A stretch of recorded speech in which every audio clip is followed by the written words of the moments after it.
My fellow Ambazonians, I was listening to the voice of General Ivo, and it was extremely very difficult to listen. GI was the bravest and the strongest son of the soil, and we will forever be grateful for the sacrifices that he made. This evening, to have a comprehensive discussion on serious issues, to talk to you about where we are, where we are headed. The chairman of the War Council will be joining me for us to have this discussion. He will be able to tell us the state of our defense, which is the core pillar of our liberation strategy.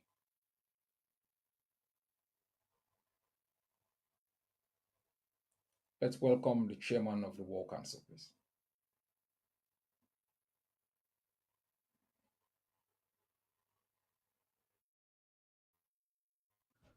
I hope you are getting me. How are you doing today?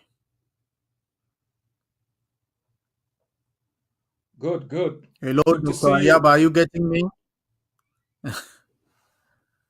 Yes, do you hear me? I am getting you loud and clear. Thanks a lot. I mean, All right. when you, yeah, when you get that voice, that is an unmistakable voice. Sometimes I think I think we decry the fact that Ambazonians did not really have role models, revolutionary role models as other people have had. Where are our own Thomas Sankaras? You know, where are our own Samora Machel? But these gentlemen have built a legacy.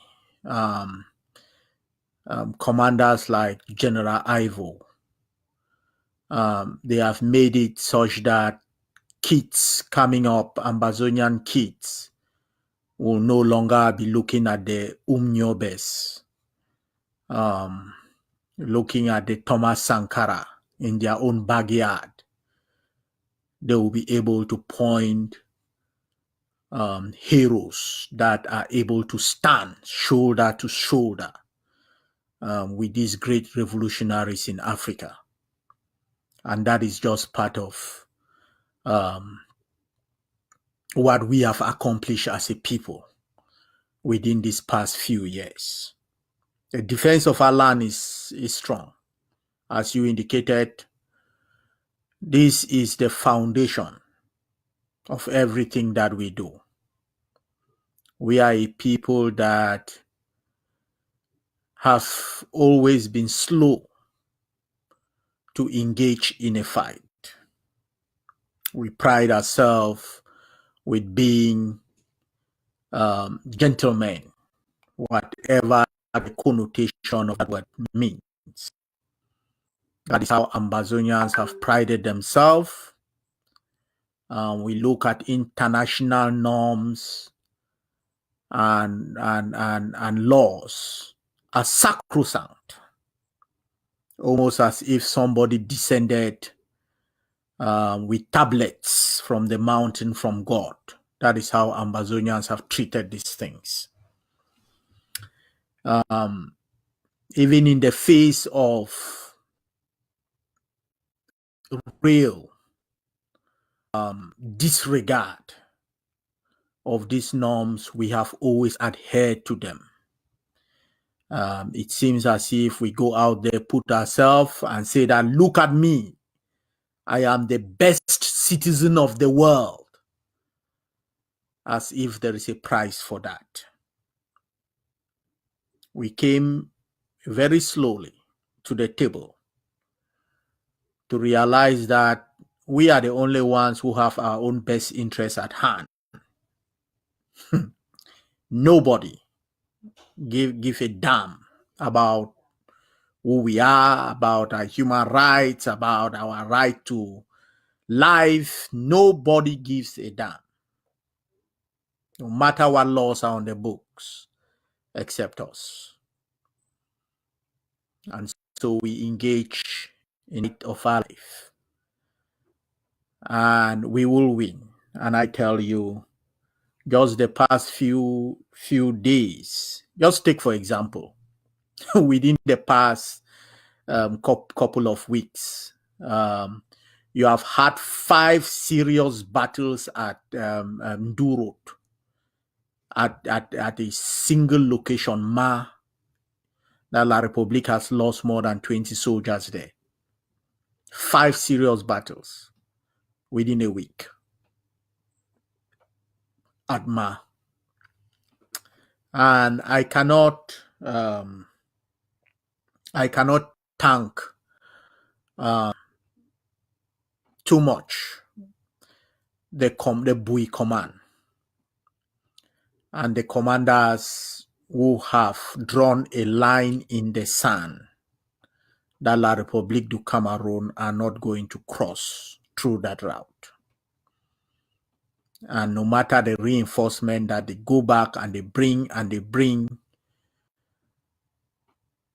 that command is on the road, engaging them and making them bleed for the crimes they have committed in our land. I look at our Bamenda Brigade. Take, for example, just the battle at Mulang. You know,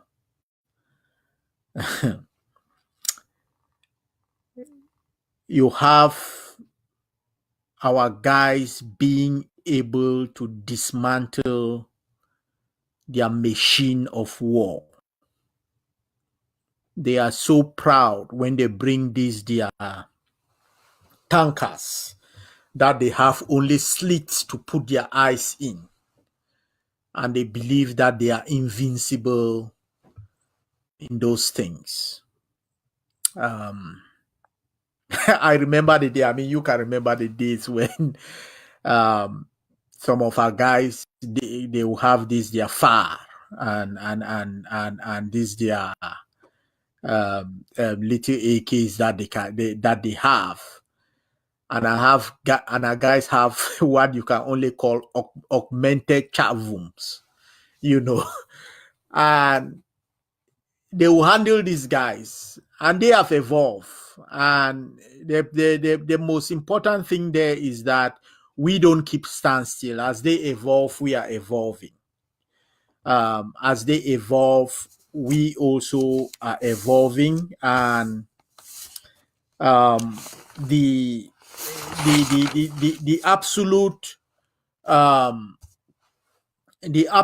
evidence of that is when you get things like Ma happening within a week.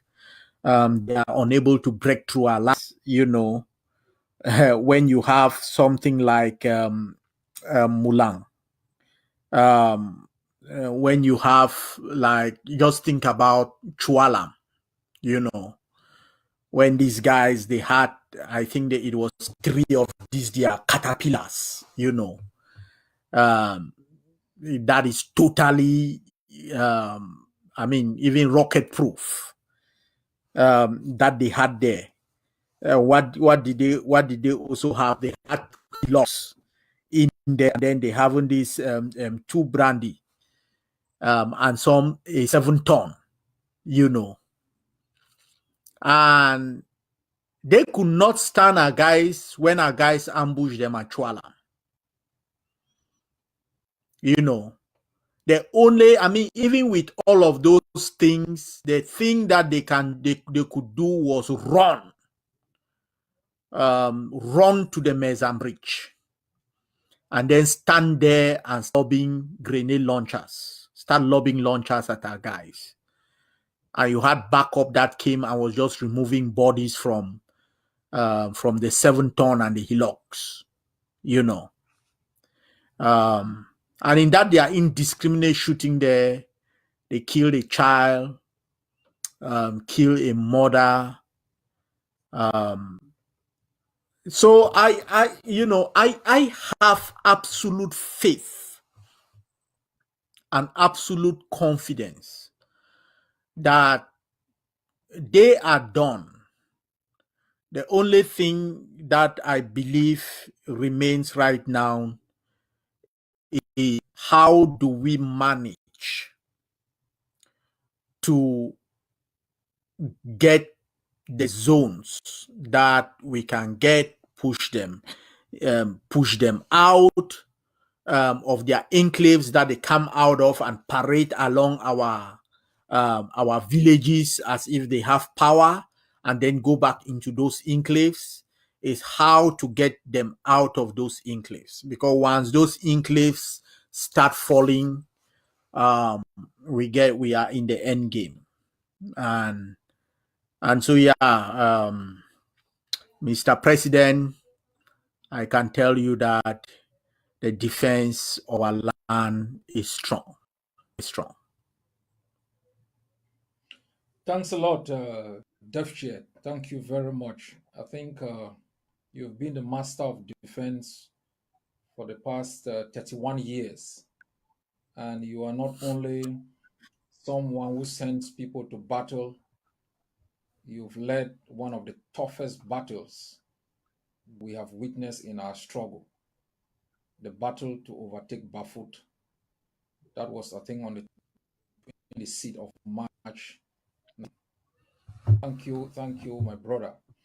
Now, I would like to say a couple of things because sometimes when we have these discussions, Ambazonians see it from a very vague perspective. Ambazonians become interested in how does things that you have described give us independence? Because Ambazonians see the War of Liberation as a movie or like a football match where in the movie, you find battles going on, territories being cleared. There is an outright victor and an outright loser, and you can depict that in a movie of 2 hours. But in our War of Liberation, they are kind of not clear how we are going to translate these battles into the total collapse of the occupation. I would like to take some few minutes first to explain this. Secondly, and more importantly, Ambazonians are doubting all the time if we are making progress because the people who have always been at the losing end have always prioritized, the negatives. We have not taken time to cheer up ourselves to take pride in the achievement that we have made. I will clarify that first so that Ambazonians begin to have a positive mindset and trump the progress we have made rather than trump some of the deliberately infused negatives and perceived chaos that haunts their mindset. For both of us and our staffs and the brave men and women that we work with, they are confident. Now, the first thing I would like to clarify is this, because Ambazonians have always asked, are we making progress? Now, let's look at where we started and what we set out to achieve. When we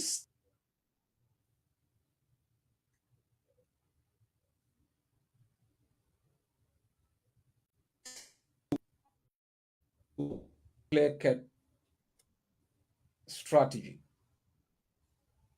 I hope I'm back. I got myself lost a few moments ago. Yeah, no, Now, I am getting you. okay, that's great. Now, let's look at a couple of things. We said we wanted to make the territory ungovernable. That was a key objective. That was a key objective. And in making the territory ungovernable, we had to dismantle the institutions of occupation that made governance possible. So the objective of making the territory ungovernable had a strategy. The strategy was to eliminate, you know, the system of governance from the DOs, the parliamentarians, the mayors, any other institution that supported La Republique's political governance. If Ambazonians are fair to themselves, they will conclude that in the first 2 years of since when you signed that declaration deploying our men to begin the defense of our homeland, achieve that particular objective sweepingly. We made the territory ungovernable, send the SDOs and the DOs into armor cars and bulletproof vests. So-called parliamentarians and mayors escaped from the territory. We achieved that key defense strategy. The second, which we set out to achieving, was stopping the level of exploitation, what I call economic impunity, because we realized that Cameroon depended much on our resources to oil its military machinery and to take care of its public service. So what we thought was, if you undermine their ability to exploit, it will become difficult for them to achieve cohesion amongst their military, and having achieved cohesion within their public service. They will not be able to pay workers. And most importantly, when countries go to borrow money, international institutions want to know about their credit rating. Sometimes a massive population gives you a credit rating because the international system can expect taxes. Your collaterals can also be your industries, your natural resources. And so Cameroon had used the natural resources within Ambazonia as its collateral in borrowing money from international institutions. So apart from stopping them exploiting resources to pay their military and their public service, we stopped them from using our own industries and natural resources as their collateral for borrowing massively at the international level. Did we achieve that objective? We shut down CDC. We shut down key parastatals. We made it impossible for timbers to be exploited and degrading our environment as it was before. We stopped the exploitation of different materials. We made the territory ungovernable. We reduced economic exploitation extensively. Yep. Another key objective, increase their cost, which increasing their cost of occupation. Exactly. Because once the cost of occupation was higher than the benefit, it takes away the incentive of remaining in Ambazonia. Yeah. The other key objective which we put in place was this. We realized that for 60 years, Cameroon had made itself the judge on the outcome of the conflict between us and them. It basically was the occupier, the killers, the prosecutor, and the judge at the same time. We could not negotiate with Cameroon. Like lawyers could not negotiate, teachers could not negotiate. Even in creating institutions within Ambazonia was basically impossible. So we realized that our only chance in defeating Cameroon on the issues through discussion was to move, the body of adjudication from Yaoundé to the international system. Yeah. Internationalizing the struggle. Cameroon created Commission A, Commission B, Commission D, Commission C to deceive the international community that it had the willingness and the capability of being the judge in the conflict between us and them. We fought hard to discredit, and they got mad and became brutal, committing genocide. Yeah. Finally, even with so-called national dialogue, international parliaments, institutions began to speak.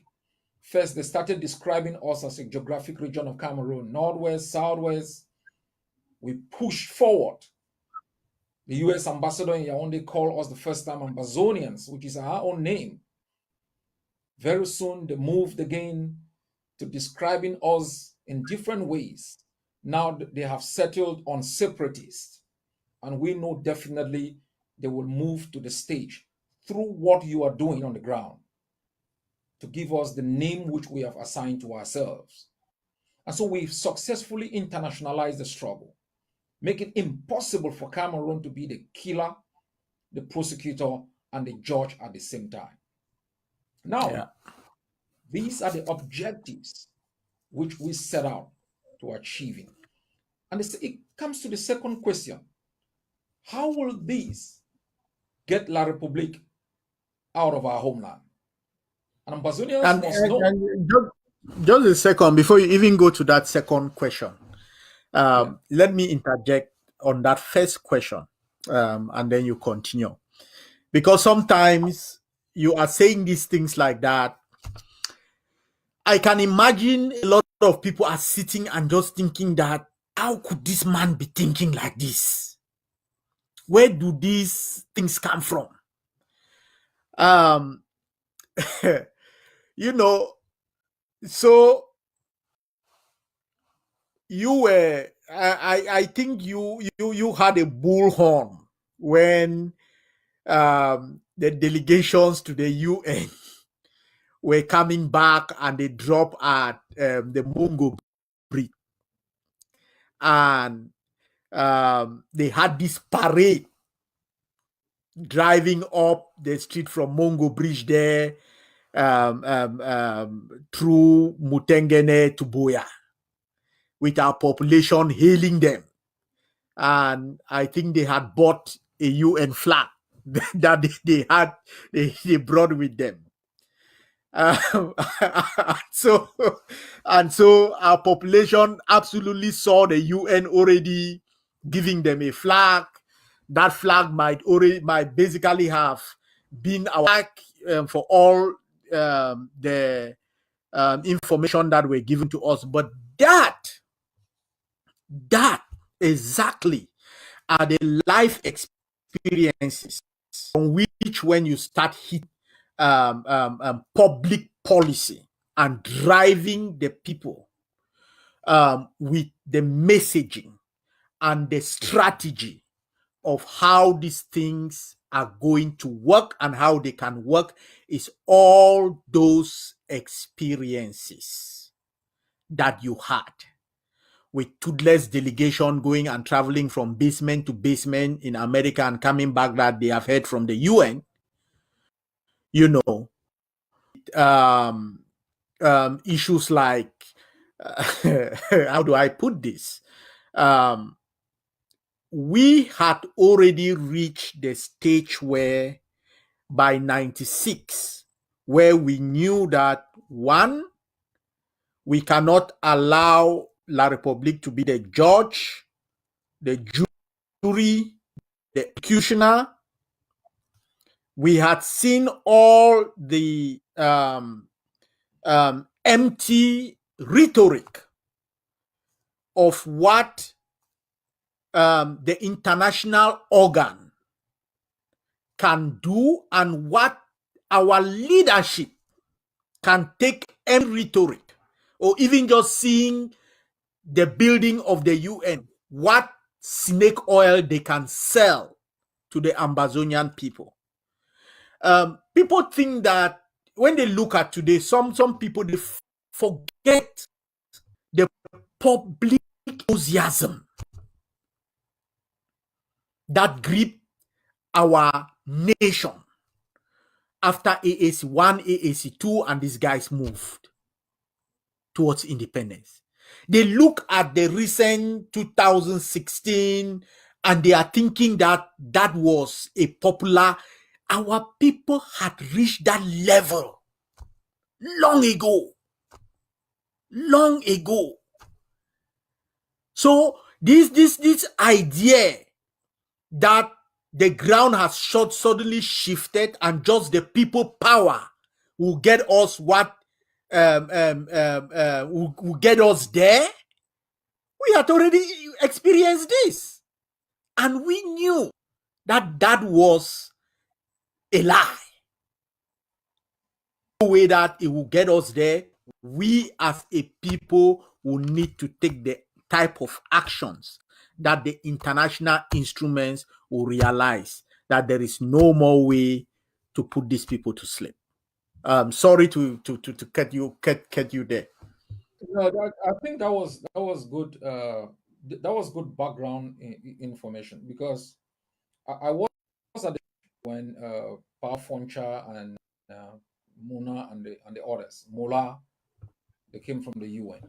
I was at the Mongo Bridge, as you said. I was sitting in a bus with a megaphone, and for those who see this picture, we were standing on the other side as the delegation walked from the other side from La Republique, and we jumped onto a bus, and we were using the megaphone. Akwanga was there, and we were talking, and Ambazonians came out in their thousands, and we arrived Mount Mary to thunderous applause from our population. And therefrom, there was massive movement across the territory. There were hundreds of thousands of people at the Bamenda Mini Stadium to receive the delegation. They went to Batibo, they went all over the territory.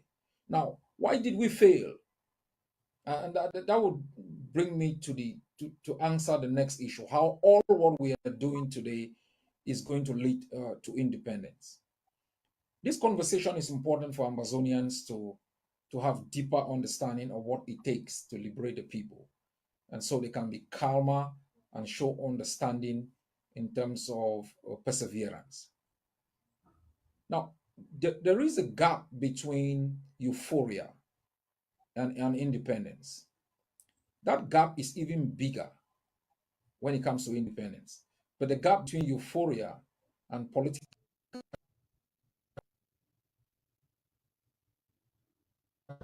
now.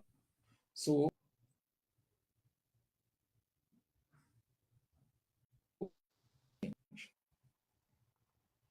but anybody who knows Mr. Bia, we've been fighting against that guy for close to 30 years or more.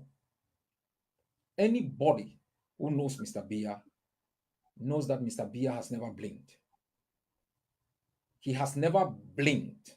Mr. Bia believes in two things, just two things, and it has worked all the time. He believes in the gun, he believes in bribery and corruption. These are the only two things Mr. Bia believes in. Even Mr. Bia blinks at a particular time is a maneuver to take away the momentum from those who are resisting him. And the reason why every set of people resisting Mr. Bia within Ambazonia have failed, from John Frundi, you have the Kontang Elad, you have the Ambassador Henry Fossong, the Ambassador Piers, you have all the others coming up to late Chief Ayamba and Pound 4 of today. Why they have failed? Because you said in 1995, when we wrote my pledge, that we match our ideals to the method of the oppressor. The reason why they have failed is because Mr. Bia has offered a bait many times and fallen for that bait. Ella did. The Henry Fossongs, the Ndoki Muketes, they did. Yeah. Even within this period, today, Mr. Bia has offered bait through national dialogue. He did that to the Tassangs, to the Agbobalas. Oh, yeah. Yeah. They took the bait, believing that it was a concession in good faith. And we kept reminding them that bait is a bait that will destroy you personally and will undermine the resistance. Because from a perspective of nationalism, the nationalism in Ambazonia is very weak because of almost 60 years of political intoxication, corruption, and a cultivated dependency on Cameroon. Yeah. So people say you can't buy the food that feeds you. in resisting to the end. Ambazonia also want to see the end. Everybody today feels like they are going to reach Boya until you begin to think that you will put your blood and others ride on that to gain freedom. It will never achieve it. How to gain independence? By undermining their political legitimacy, dismantling their structures of occupation and colonialism, and stopping them from export sources. The way we gain independence is simple. The moment the cost of Cameroon's occupation is so high, higher than the benefit, it will be impossible for Cameroon to sustain political cohesion in Cameroon. Because the great is to power in Cameroon, not to occupy Ambazonia. So when it comes to the choice of losing power in Yaoundé, and that's what happened in Ethiopia with the conflict in Eritrea. When Eritreans their own system because of the war when Ethiopians began to rise up against their own system because the cost of the war in Eritrea was higher than the benefit. The regime could not sustain the occupation of Eritrea. Secondly, there is a possibility to defeat La République in the same way like did with the Rwandan Patriotic Front. Basically, we have control of it. Dynamic, of course, but we can make it to be static. We have control of massive areas of our land. That's where our people, our students marching, our population jubilating and celebrating, October 1. If we are able to change this dynamic control to static,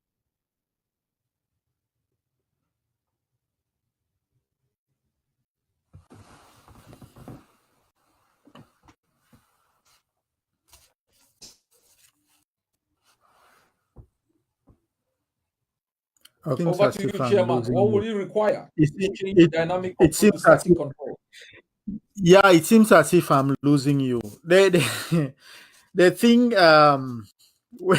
when I'm with you, I I keep smiling most of the time because you say a lot of the things that I don't know. You say a lot of the things that I need to say. But I think one of the if our people understand what Houdini is, the great magician, at this particular moment, the most important thing for La République du Cameroun is not control, because they know they don't have it. The illusion of control is projection. So yes, we can sit here and look at that projection. You see a convoy of heavy military moving through a village.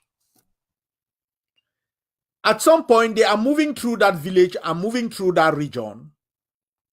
You have our forces there watching them.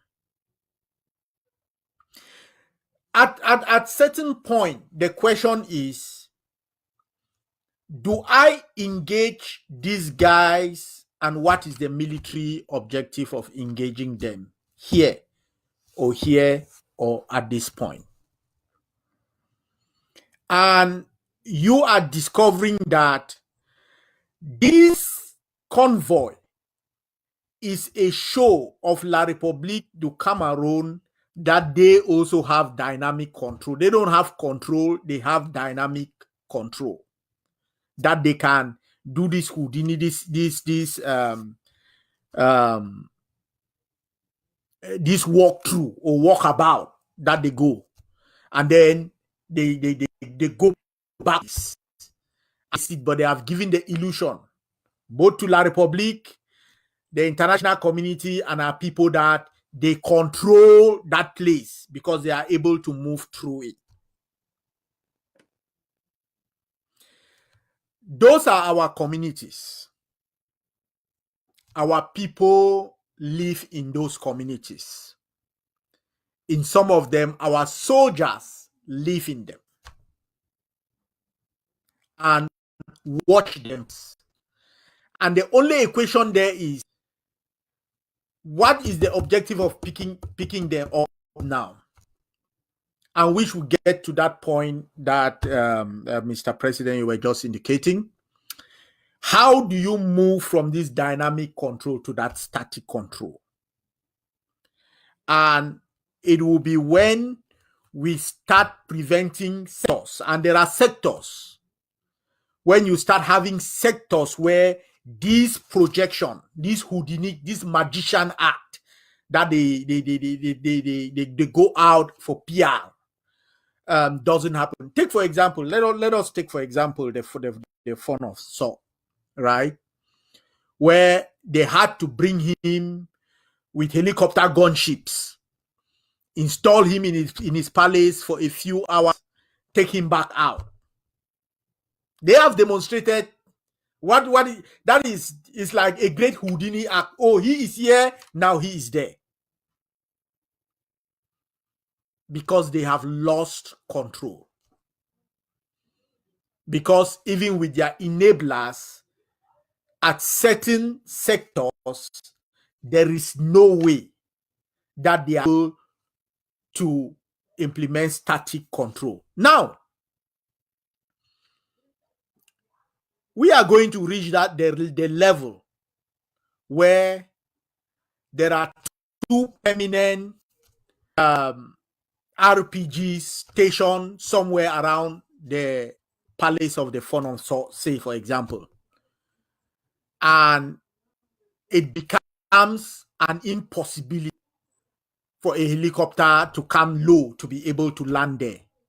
So you have already taken away their dynamic control. You have taken away their possibility of projection. You have taken that away. That helicopter can no longer bring him, and he tours his palace for a few minutes, and they rush him through and get into that helicopter and leave. You already established there with two RPG permanent around somewhere around that palace. You have already established that static control at that position. We are going to get there. So some of these things, you look at it and you are like,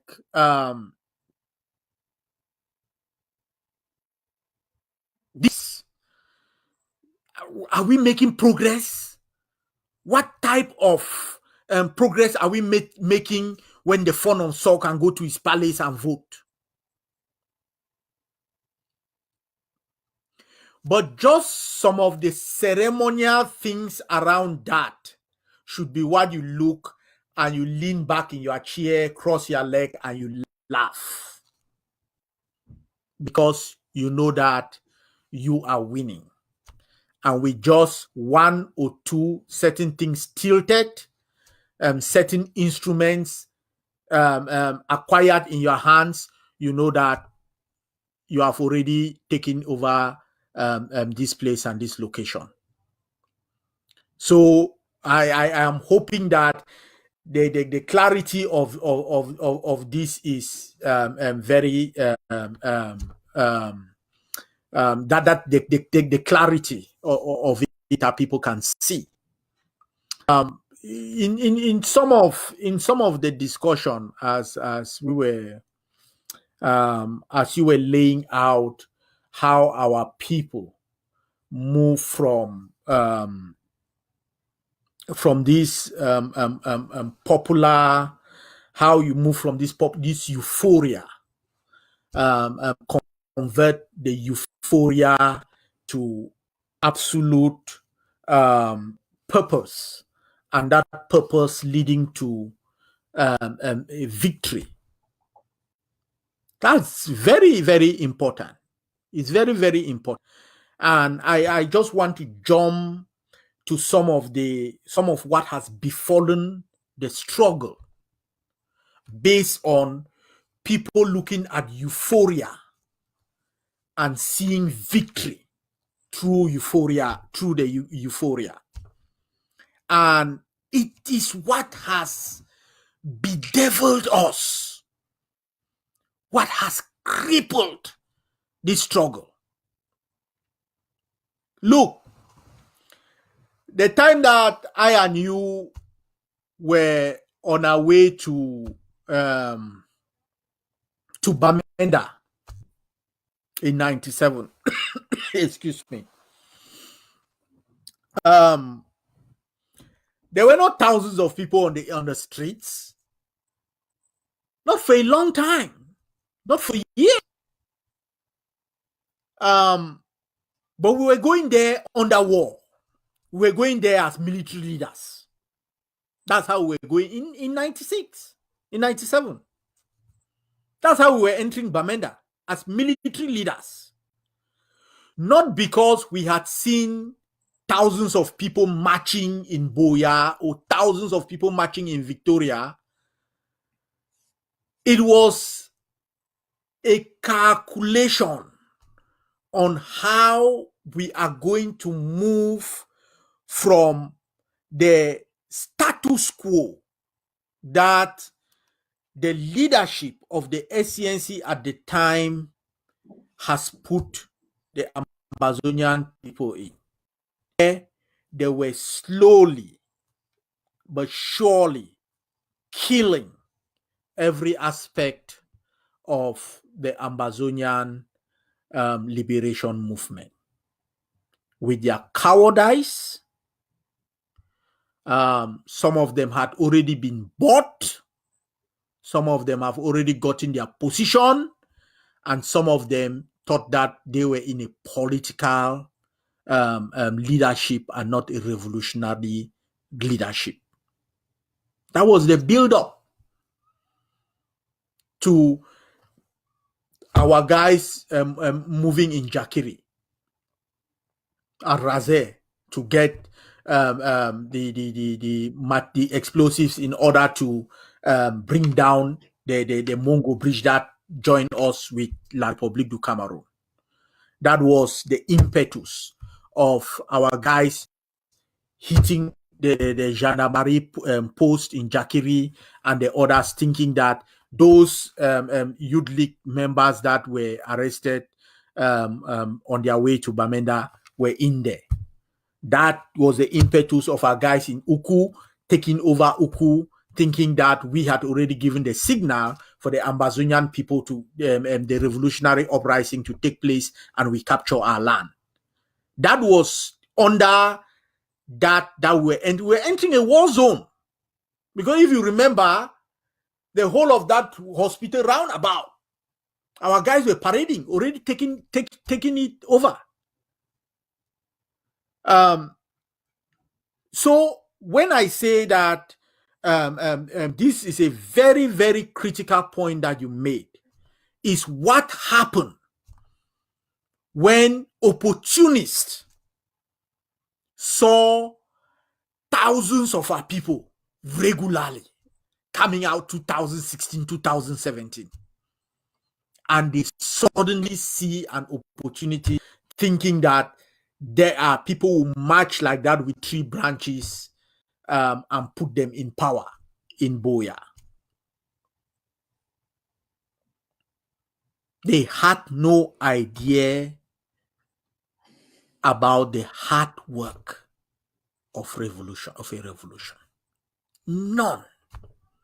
And that is why after 2 months, they discover that, oh, this might take years. And you start seeing betrayers of ships. You start seeing mistakes that leaders will make that they are going to discuss, and they are caught, all of them, like little rats and dumped in jail. You start seeing people who had no idea start reacting to the fact that, oh, we thought that this thing would take months.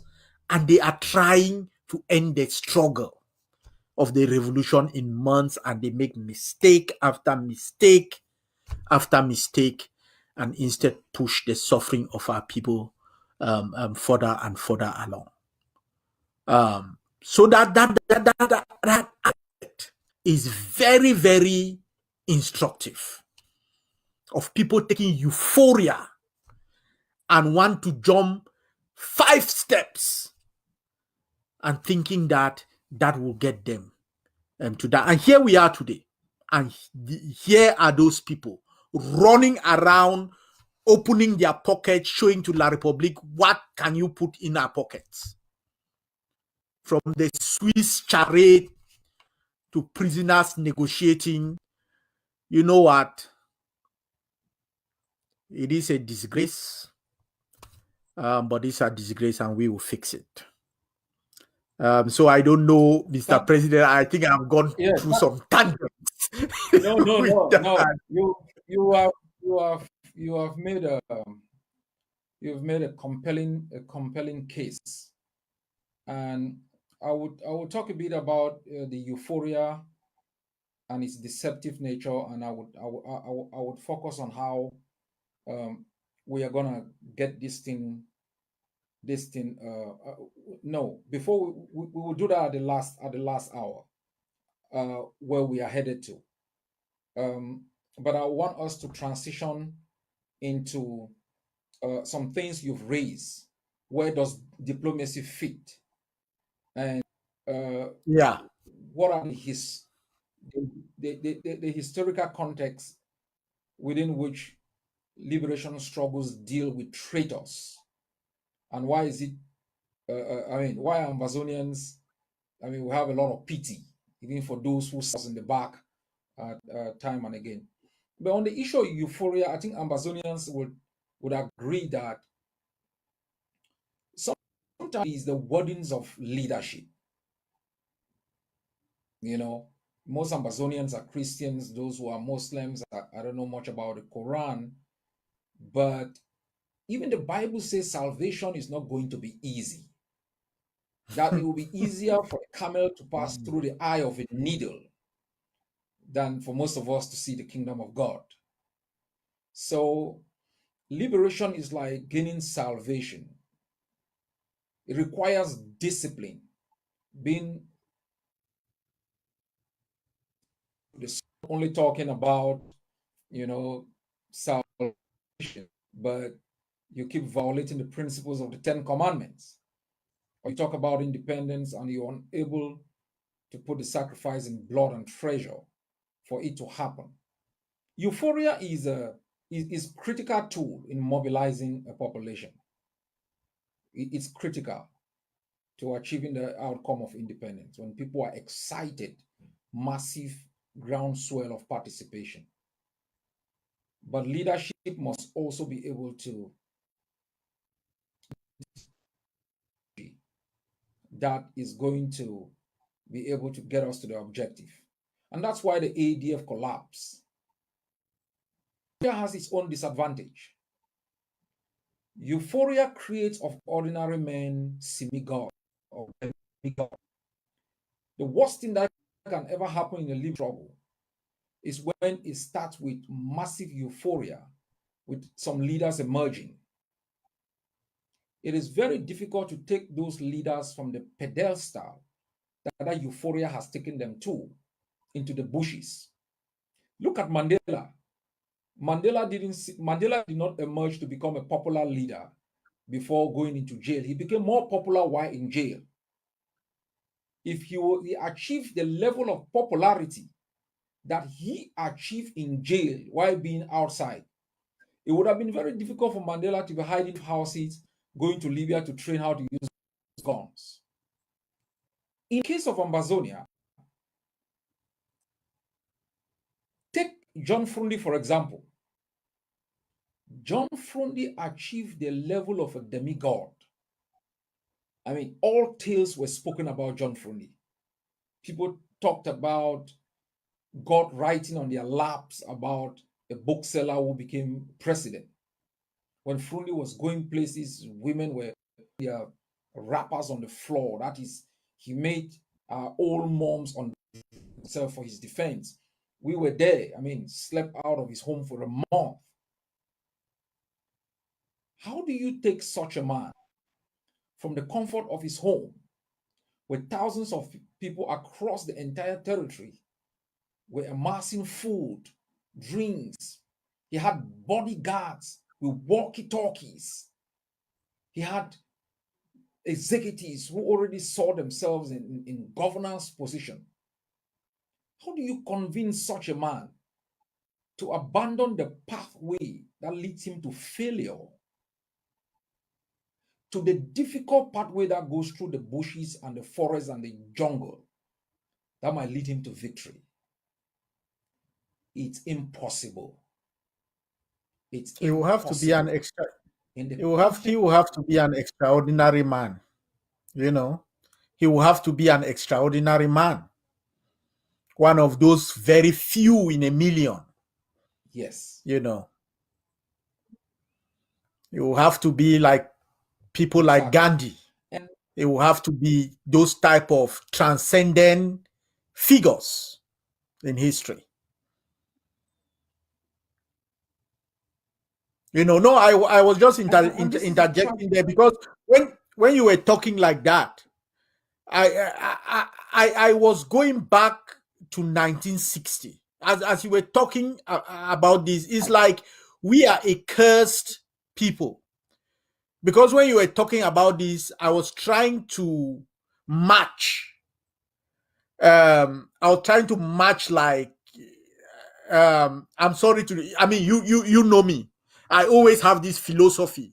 I always from time to time I go to this Patrick Henry speech where he always make this point that when he stood up at the Virginia assembly, and he made this point that okay, he sees a lot of his friends and colleagues and neighbors, and the thing for him is that he will become treason to his land if because um, um, he is afraid of hurting these people's spirit who are his friends, his neighbors, and colleagues.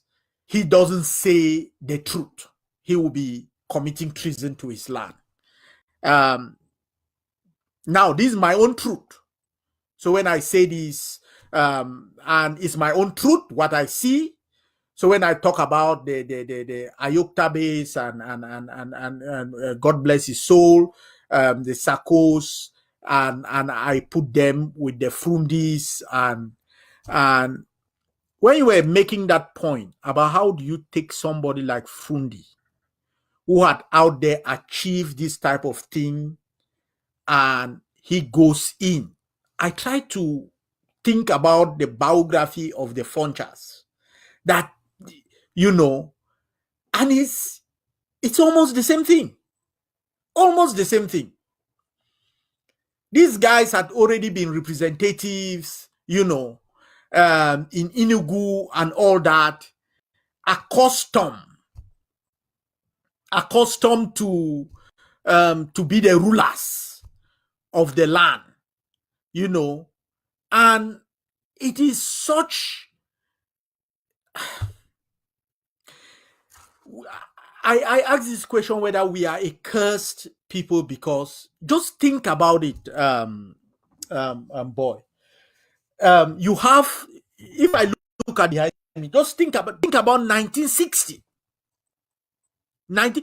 Let us even say 1961 or December 1960. December 1960, you had Foncha down here in Boya. You had him sitting down here. You had him sitting with a House of Chiefs. You have him sitting with a parliament.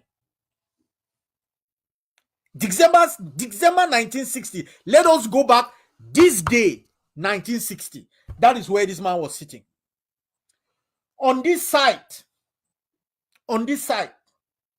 you have somebody, Nnamdi Azikiwe, calling himself president of this entity, Nigeria. That's who he was calling himself, president, with his flag. On this side, you have Mr. Amadou Ahidjo calling himself president of Cameroon with his green, red, yellow flag. And here, you have somebody calling himself the prime minister of the people of Ambazonia. Just imagine that it was Kwame Nkrumah sitting on this desk. Imagine somebody like Samora Machel sitting on this desk on that day, December 1960. Just imagine. Imagine yourself sitting on that desk on that December 1960. Just imagine. So you see a situation of a man sitting here. If he turns to his right, he has a president of Nigeria. He turns to his left, he has a president of Cameroon, and he is sitting as prime minister of this land. How on earth was it possible that this man became a beggar of positions to fit himself? You know, we are in the realm of talking about diplomacy. And sometimes the way I see myself, I believe is simple. It's not and somebody might say that's extremely no. I am just Benedict Kwa. I know that I am an Ambazonian. I know that I have the right, as anybody on this earth have the same right. I don't have a doctor in front of my name. I never look at you as being above me or below me. I am not a chief. So I don't look at anybody as being above me or below me. My skin is like chocolate, cocoa. I don't look at anybody having, whether skin looks yellow or what. I don't look at that person as above or below me or more than me, less than me. So there is absolutely no way on earth where I am going to sit down and I see you attempt to make me into something that I am not. Because I don't define myself by how you define me. I define myself by how I define me from the bottom of my stomach. That is how I define myself.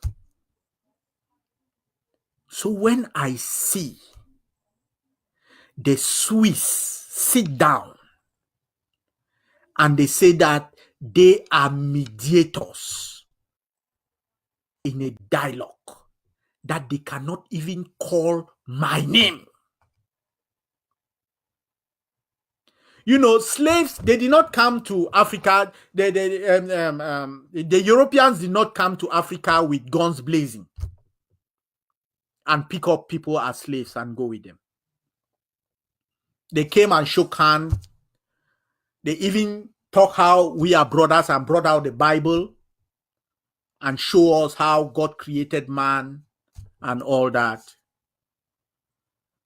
But within a few years, we had chains around us, tilling the farm in plantations far away from our home. I am more than what those my ancestors are. I should be able to look at their history and learn. And so when somebody comes to me and is unable to even call my name or acknowledge my name, but wants to be a name as the slaves were taken and they were given their master's name. If I tell you I am Ambazonian and you are coming as a mediator and you cannot call me by my name, you want to assign me a name, what reason do I have to even engage with you? If I am sitting here as the prime minister and there is a president here and there is a president here, why should I be talking to these people before I decide who I am?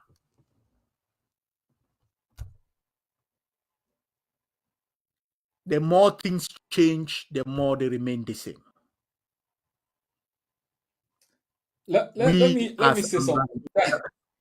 go ahead. I am just Thanks a lot. I I admire the analogy that you showed behind there, because I was wondering, how is it possible that a guy sitting in Boya as prime minister with his House of Chiefs, House of Parliament, and then on his left is a crumbling political institution that his own country has given political asylum.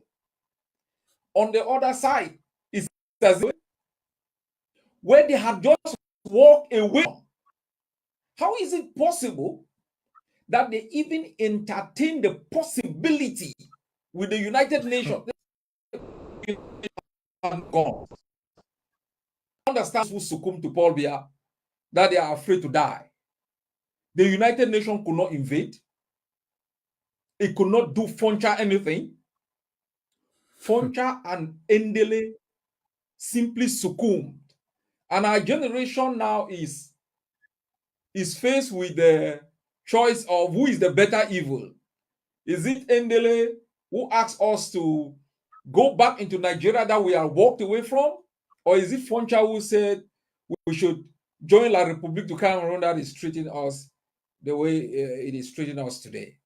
But I want to answer the question you asked. How is it possible that we are entertaining the Swedes? But first, you talked about, imagine if it was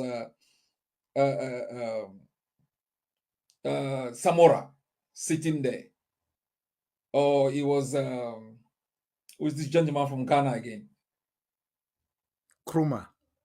Now, in Nkrumah, there was a time when Queen Elizabeth was faced with a stark choice.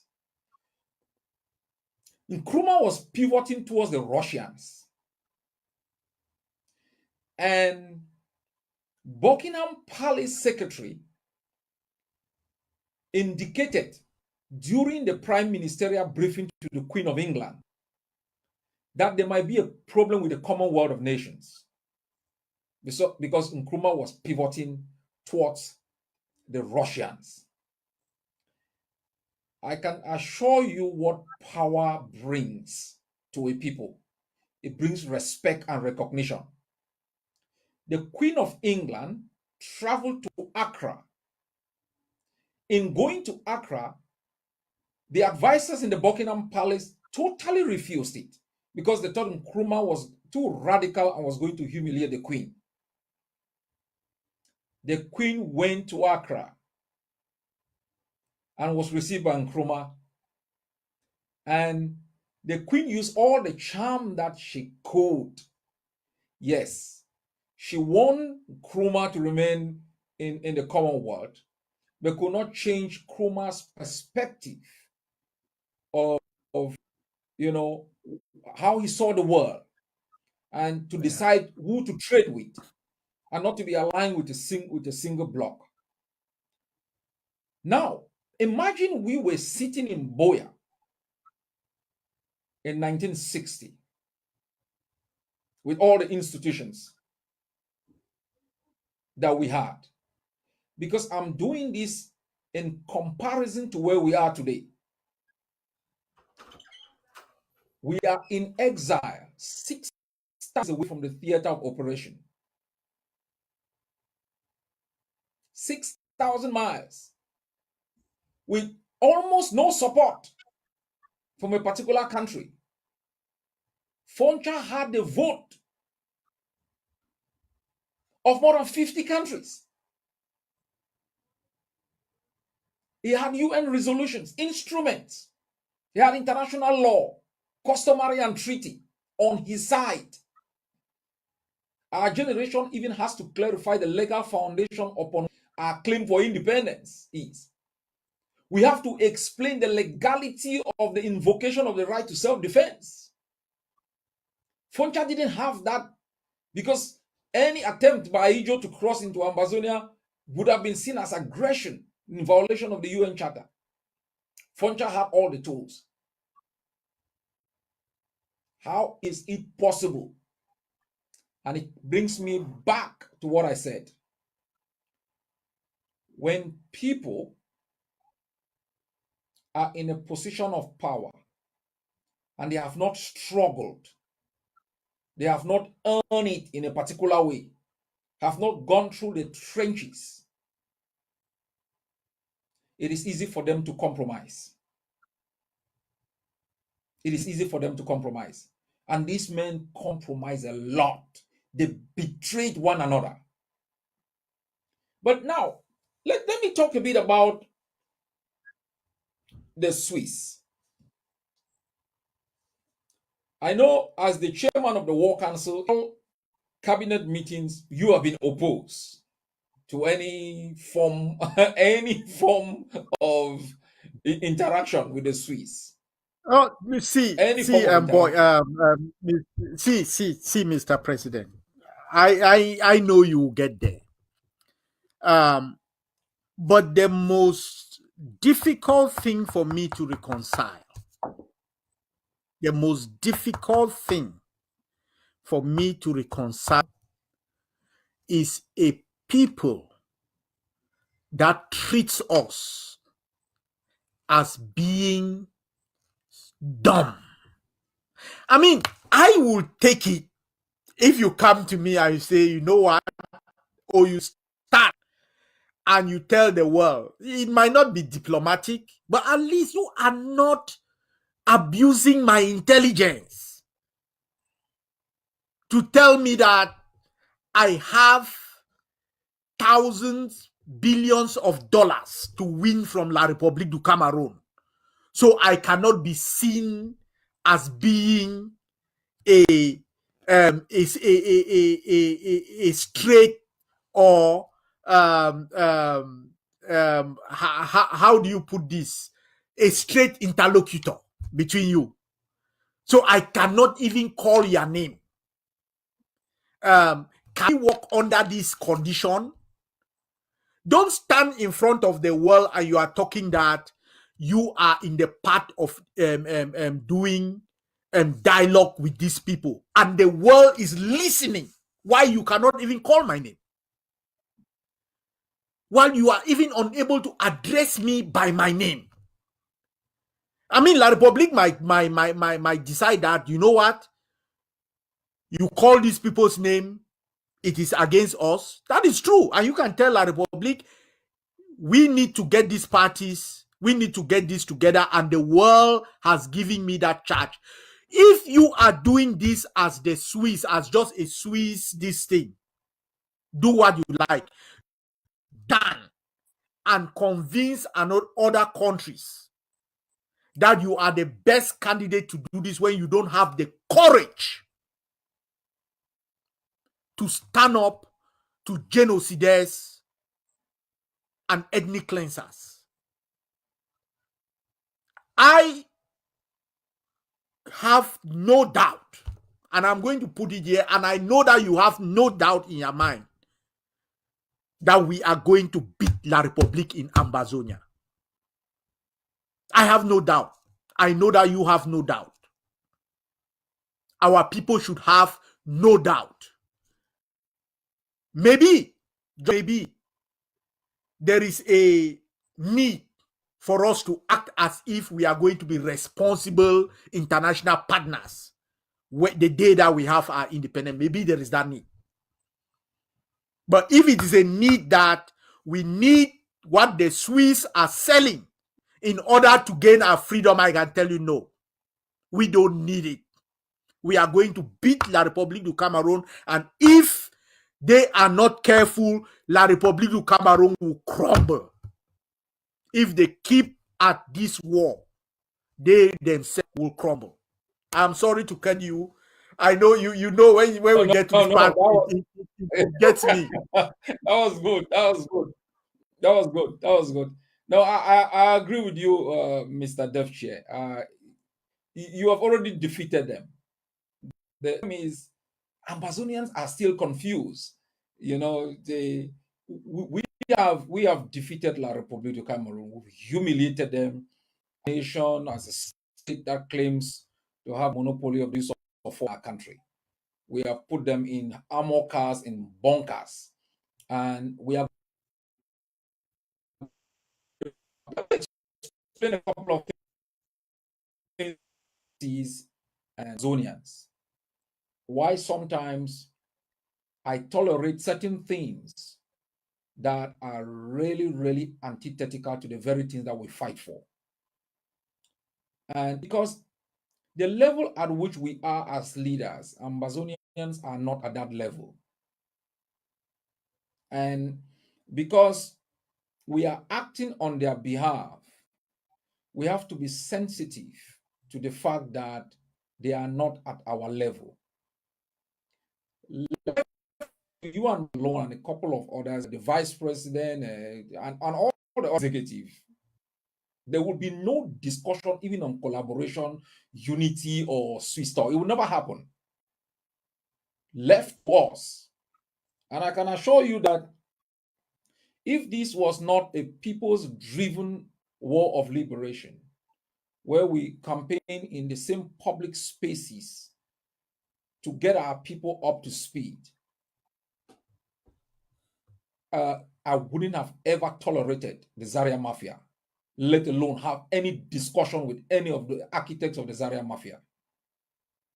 Because the amount of pain, the amount of tragedy, the level of political and financial corruption that emanated from a desire of a few to project themselves by every means possible, we will never be able to recover as a people from historic mistake. But that is what I call objective analysis. And you are a student of the history of wars of liberation.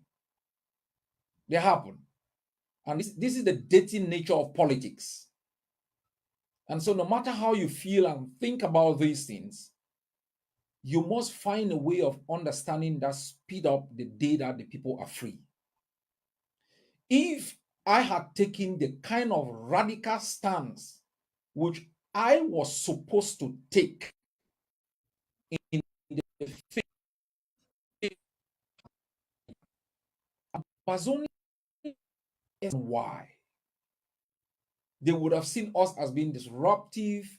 They would have seen us in the description of those who hated our gods or fighting for power. They would have seen us as, you know, and have seen us in every way, form, or shape. But I understood that it would take a while for Ambazonians to begin to see the truth, for the veil to be taken off their faces, for the euphoria to go away and reality begins to set. That whole seems to the same about the Swiss. You said no country, no people fighting for independence would have tolerated the Swiss for one day. I said it. The Aceh Liberation Movement rejected HD. They were partially based in Finland. They rejected HD completely. But they had leverage. They had a lot of leverage. You know, a Finnish businessman who was close to the Aceh Liberation Movement was also close an Indonesian prime minister. And the Aceh liberation movement was able to leverage that contact and convince the Indonesians to accept, a Finnish mediation. And that's how the Swiss were kicked out. If you also study Swiss involvement or HD's involvement in conflict management, transformation, or resolution, they are mainly involved in conflicts to maintain the status quo. That is why they always end up with the integration of fighters into the existing political structure. That's what they did in Syria. Ambazonians would take note that the Syrian rebels they were fighting around Damascus.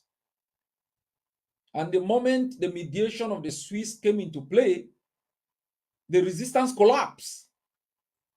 The Swiss are involved in Central African Republic. They've also been involved in Colombia. All of the conflicts that the Swiss have been involved in, there was hardly a question of the right to external self-determination. So they don't have the experience in dealing with conflict that leads to independence. And that's why I could have immediately said, also based on the fact that they were describing us as a geographic region of Cameroon, they didn't know who we are, and they were playing all this hanky-panky. The process, they were acting both as mediators, and they were acting in every way, form, or shape. You didn't see that neutrality. When in Ambazonian leader, they were also seeing themselves as trying to facilitate and act as independent judges between Ambazonia and Cameroon. They had this arrogance at the beginning because they saw us vulnerable. They saw us lacking of a deep sense of nationalism. They saw us as, corruptible, financially and politically. And so Yeah. we had all the signs plastered on our that could be slaughter. It was, if we stood out and said we will entertain nothing at all, Ambazonians wouldn't see. Ambazonians would buy the narrative being hit by others that we were simply warmongers. And this is what the Deaf Chair have argued. In most conflicts, you can talk of warmongering in leaders that are entrenched in areas where there is diamond, there is gold, there is oil, where those leaders are benefiting from the prolongation of the war. Warmongering. We gain nothing pushing this war one day. Personally, we gain nothing. We gain we have no financial benefit. We have no political benefit. So why should we be warmongering? And we thought the best way was to dismantle the facade that the Swiss had constructed and marketed to a few Ambazonians. And we knew it was going to be brick by brick to dismantle it, to education and effective proposition of an alternative that is workable. And that's what the Vice President, the Secretary of State, the Secretary for International Recognition, the Secretary General, and others, they did. We told them what works. We provided alternative systems that have worked. And gradually, we spoke.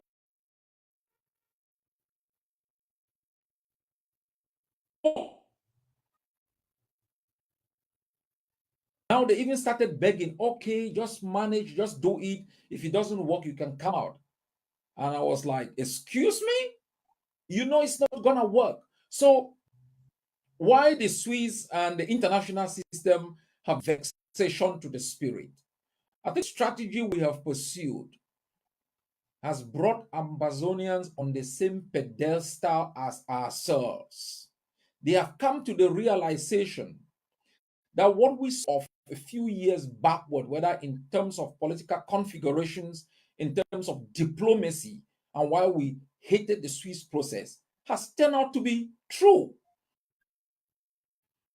Us in terms of people and ensuring that post-independence stability is assured. I'm very confident that we have achieved a milestone in terms of diplomacy. As Ambazonians know, as I wrote today, when we resisted the Swiss, that's when they brought in the UN. They saw that it was impossible for the Swiss to get us convinced. And the UN, seeing the deterioration of the situation, the genocide, also decided to come in. And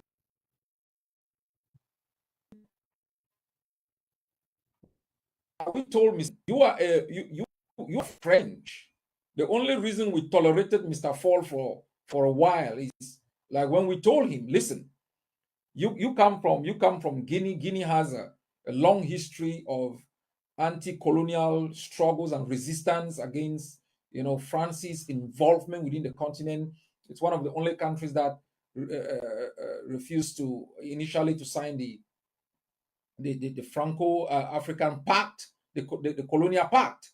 And so we gave him an olive branch, but he basically buckled. The excuses given why Cameroon would not to negotiation, that Karina Tumi was arrested. Ambazonia has a right to arrest any enabler, anyone who, by omission or commission, seeks to aid, the colonialism of our country, and that students were killed it's laughable. Cameroon murdered the kids in Kuma, murdered the kids in Gabo, is committed hundreds of massacres, burned villages. And if the United Nations could accept such a stupid excuse, and then it's going to be left to be seen, because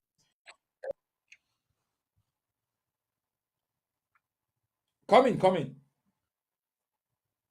No, I was just laughing that um, he should he should really have felt embarrassed, even opening his mouth and giving those as reasons, because he should have laughed and just told them, I cannot even repeat this anywhere out of the room that you are telling me this, because this is so laughable. And I know I'm going to put you in a bit of a bind here with what I am saying, but there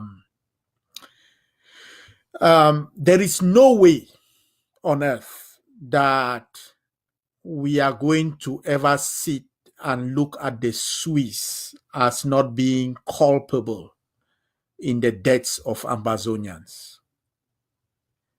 And this is my diplomatic language that I am using. Because whether by commission or omission, the Swiss provided thousands of dollars to the Buherberts, to the Sakos, the Crisanus, the Akwangas. By omission or commission, they provided thousands of dollars to these people, and some of those dollars made their way to the ground. And the aim of that was to destroy the Ambazonian defense internally, so that when their counterparts, when the Ambazonians who were sitting at their table say that they are ready to deal, our people could be sold whatever was put in front of them, and there will be no resistance from the ground. I know that sometimes these international institutes and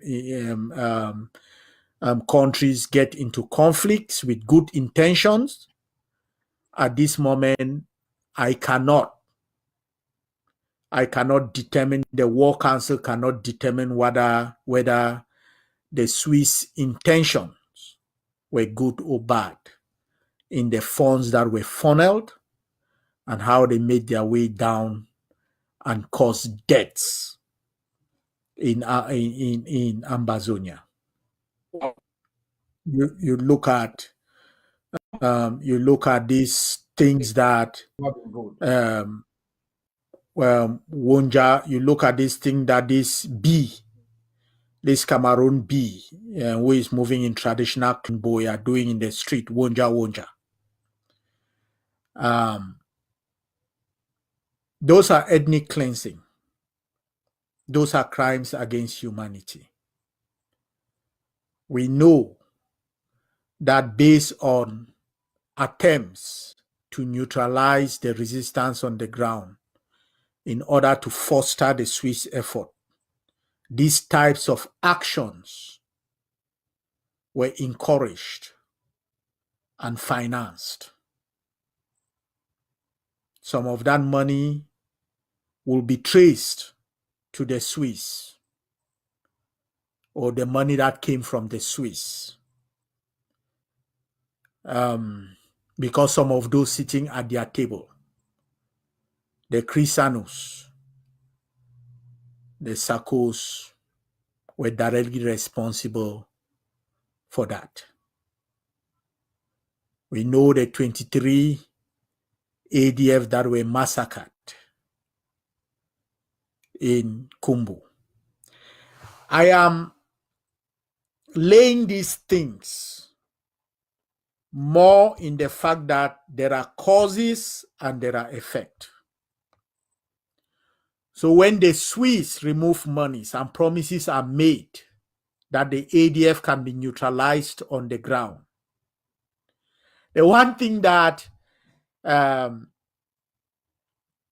they should know, and any of these foreign um, countries and institutes who want to get involved in a conflict should understand, is that the people, our people who posture as the leaders of our people, willing to betray our right to sovereignty, our liberation, on their table for money, let them know that those people have shown themselves as not reliable to our people, to our liberation, and any deal they make in the back room will also come out, because those are not reliable people. So, as I say, I am in some sort of a bind with the statement that I made, but the Swiss role and any future role turns on the fact that monies from their coffers have found their way to the ground and have killed ADF soldiers, our people, in order to foster their peace process. And for that, we will not forget soon.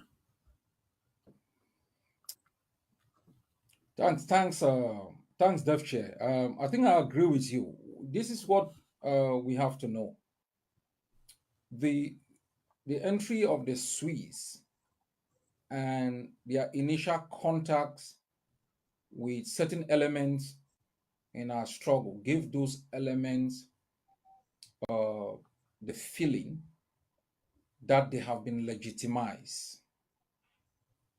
It gives them the feelings that by dealing with them, they had been legitimized. And for all those who remember when I traveled to Washington for the Washington conference, it was an attempt infiltrators to get us to legitimize their dealings with the Swiss.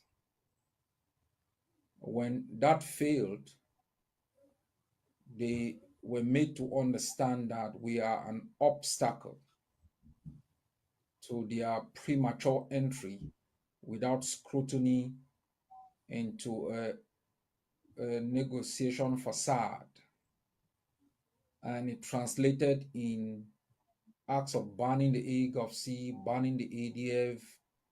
They staged a montage in London, attacking, they set up death squads, they murdered commanders, they tried and effectively dismantled our resistance in Fako, in Meme, and other places. And it culminated in the killing of hundreds of fighters. You see, what puzzles me is you want to negotiate, you should be strengthening your capability on the ground.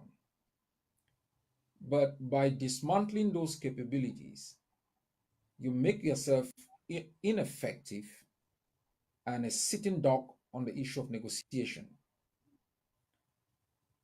And I agree also that the Swiss have played an encouraging role in giving these domestic elements an opportunity to believe that if they cannot have their way, they should dismantle the resistance in taking commanders and generals out of battle into foreign land, not for purposes of military training, but engaging in discussion. And what was the rationale? Once the Swiss and the international community realized we were incorruptible, what they tried to do was bypass our leadership, our forces on the ground directly, knowing that they could easily be manipulated. They had no mastery of the issues, and it would be easy to use them to achieve the objective of maintaining Cameroon as one at the detriment of Ambazonians. That notwithstanding, where we are is in a good position. We believe very strongly that we we have treated Cameroon on the ground in terms of eliminating its political legitimacy. It can hardly organize an election. It has no mandate. It can hardly determine the direction of the economic and political future of Ambazonia. I'll also come now to the issue of the incitement of tribalism. The incitement of tribalism. You know, tribes are an integral part of the building blocks of our country. And there's nothing bad in believing in your tribe. You know, there is nothing bad in being a nationalist. But what is dangerous and which amounts to crimes of war, crimes against humanity, is when people deliberately instrumentalize tribe. We say the erection of the inter in Unions have applauded, they have applauded and cheered vices, evil that has come to us all. We had people asking the ADF to leave Lebialem, to leave Fako many years back. We had, because I come from Mezam, they were trying to chase the ADF from Momo.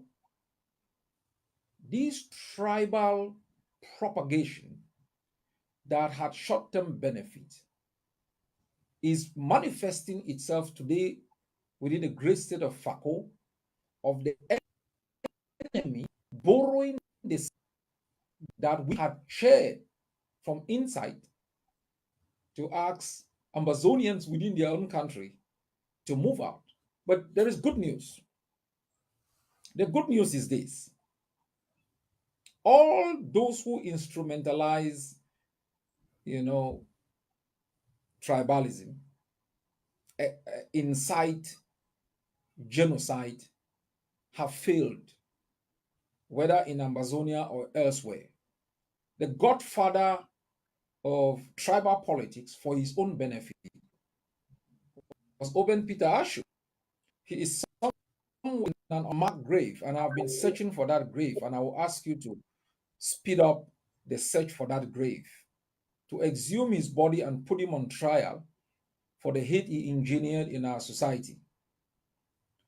Those who propagated hate just to get position within the BR regime propagated that hate for their own benefit. Hate never benefits a people. Intoxication, instrumentalization never benefits a people. All those people were appointed by Bia. The Bakwarians never benefited anything from this hate. And let me also send this chilling warning. And before I get there, I will ask the press secretary to put up a short video of what happened to Algerian Hakis who collaborated with the regime in France. What happened to them many years after? Because these things have a price. The burials may have happened decades ago, but that hasn't stopped Abesia Dagid from trying to locate the graves of her twin brothers.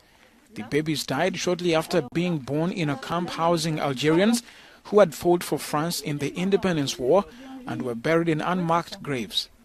I found what I was looking for here. That's what I wanted to see. That's what I wanted to see.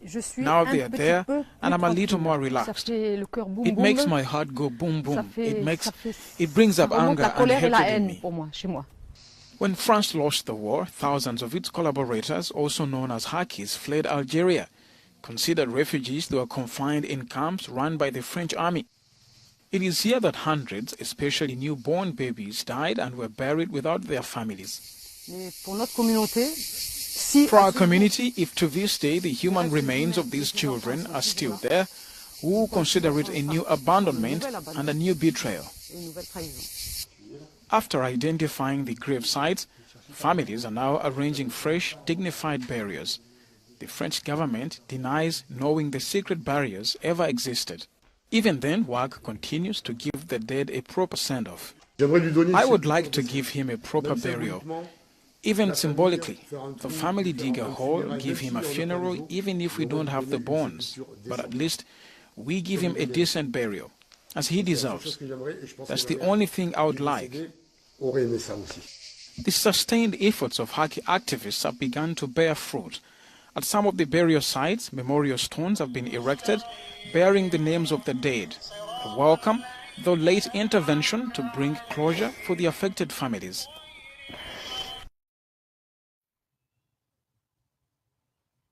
Thanks a lot. I think this is quite important because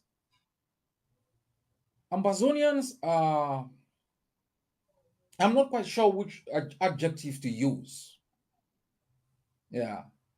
Those who betray us, those who collaborate with Yaoundé, those who enable it to commit genocide. I was talking to a commander, one of whom was arrested, and he explained to me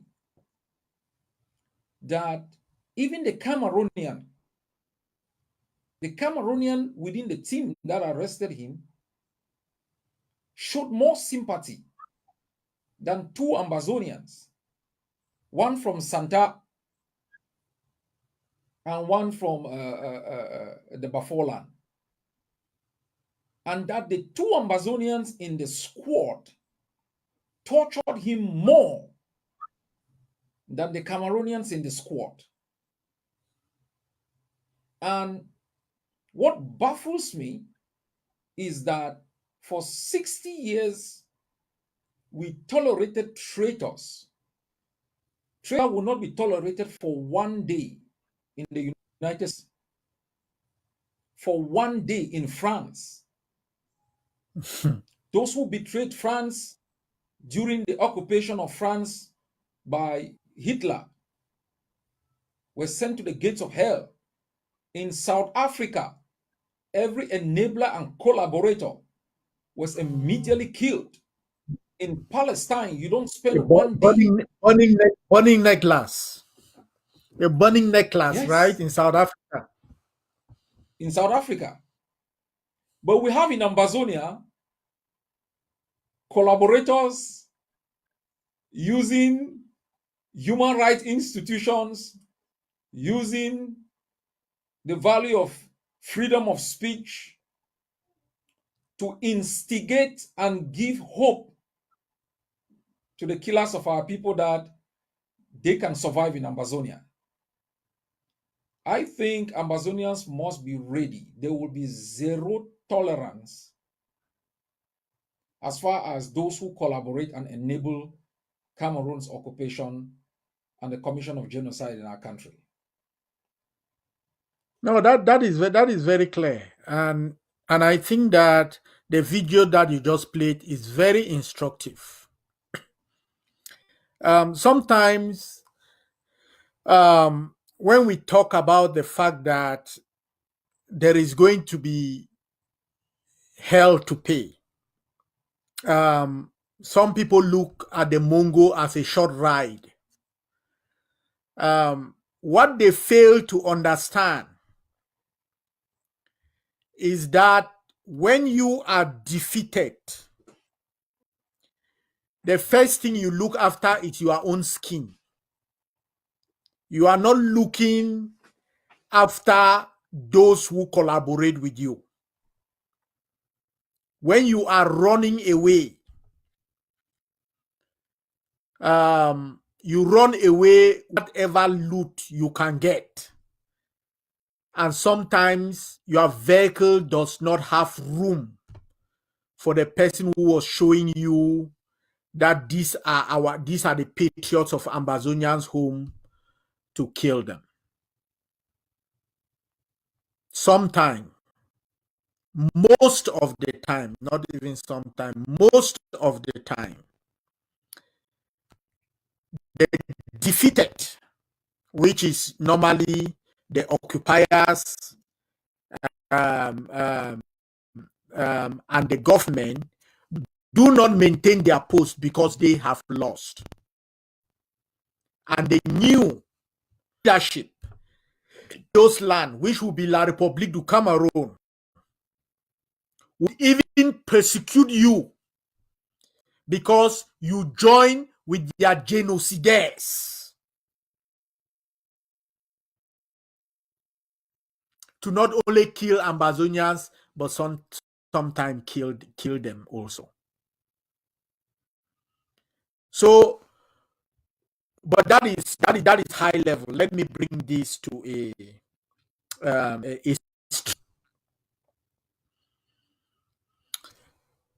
La République du Cameroun. Wonja Wonja is an arm of La République du Cameroun. They hide it whatever level. These are not independent operators.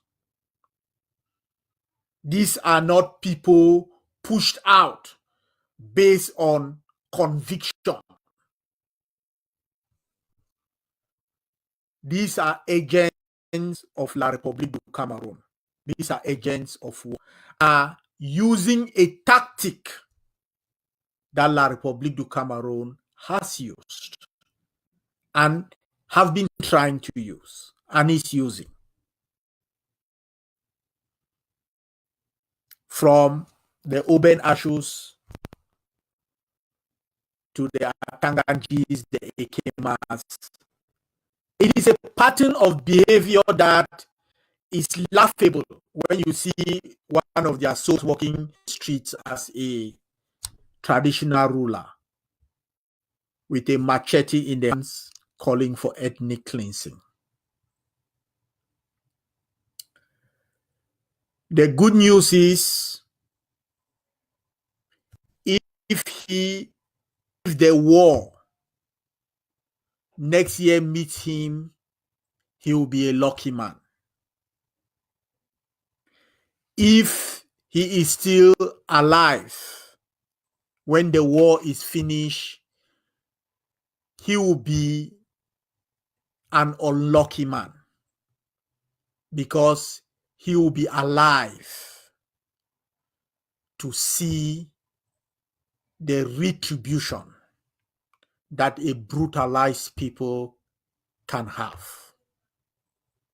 before he is taken care of before he is executed for treason and crimes against humanity. And they might just be ordinary who go around following him, maybe because they are bored, maybe because they think that it might just be a means to buy themselves a bag of rice or a bag of gari. Right now, everybody that is working with this man, their names are being taken, their faces are being videotaped. I can promise you that every single one of you, will be executed. Every single one of you will be executed for treason. Now, tomorrow, or whenever the opportunity arises. For dogs like you, there really should be no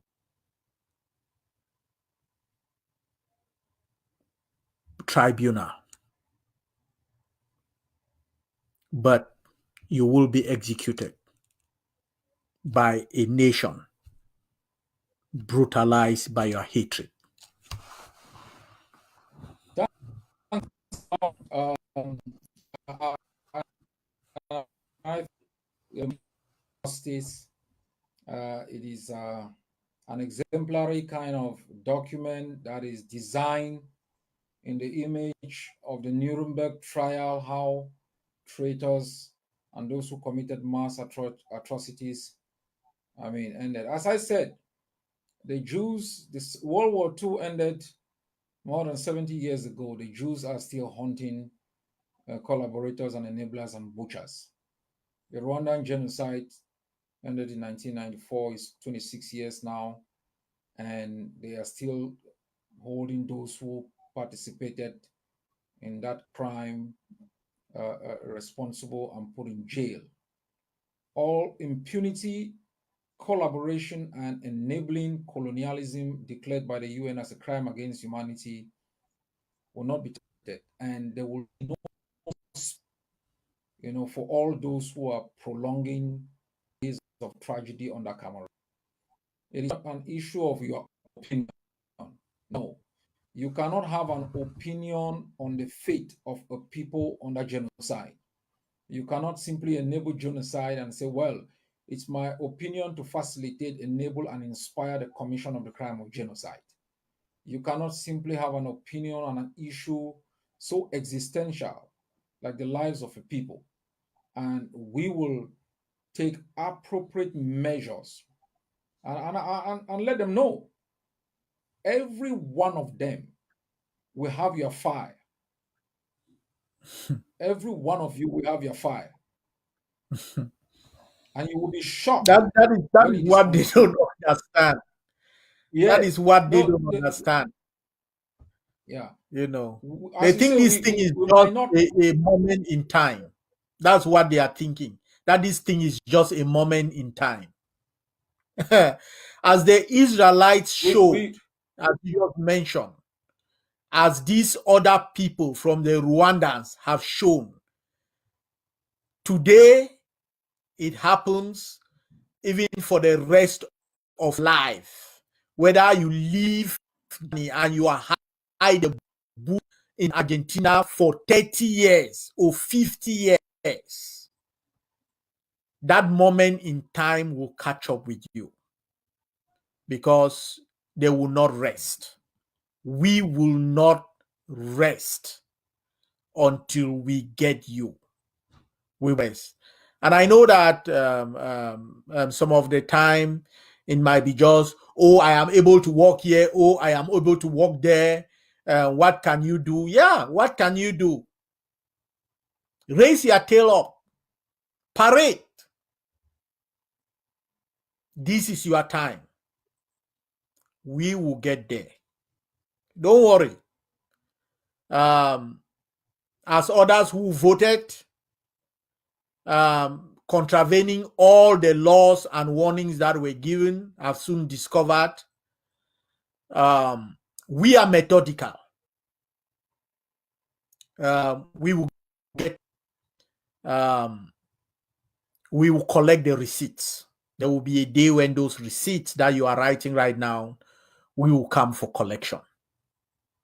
So don't worry about that. And our people should not worry. As I say, sometimes they use the illusion. They use illusions. They use projections. But Mandela did not write the long road to freedom because he went to jail and came out of jail within 2 years or within 5 years.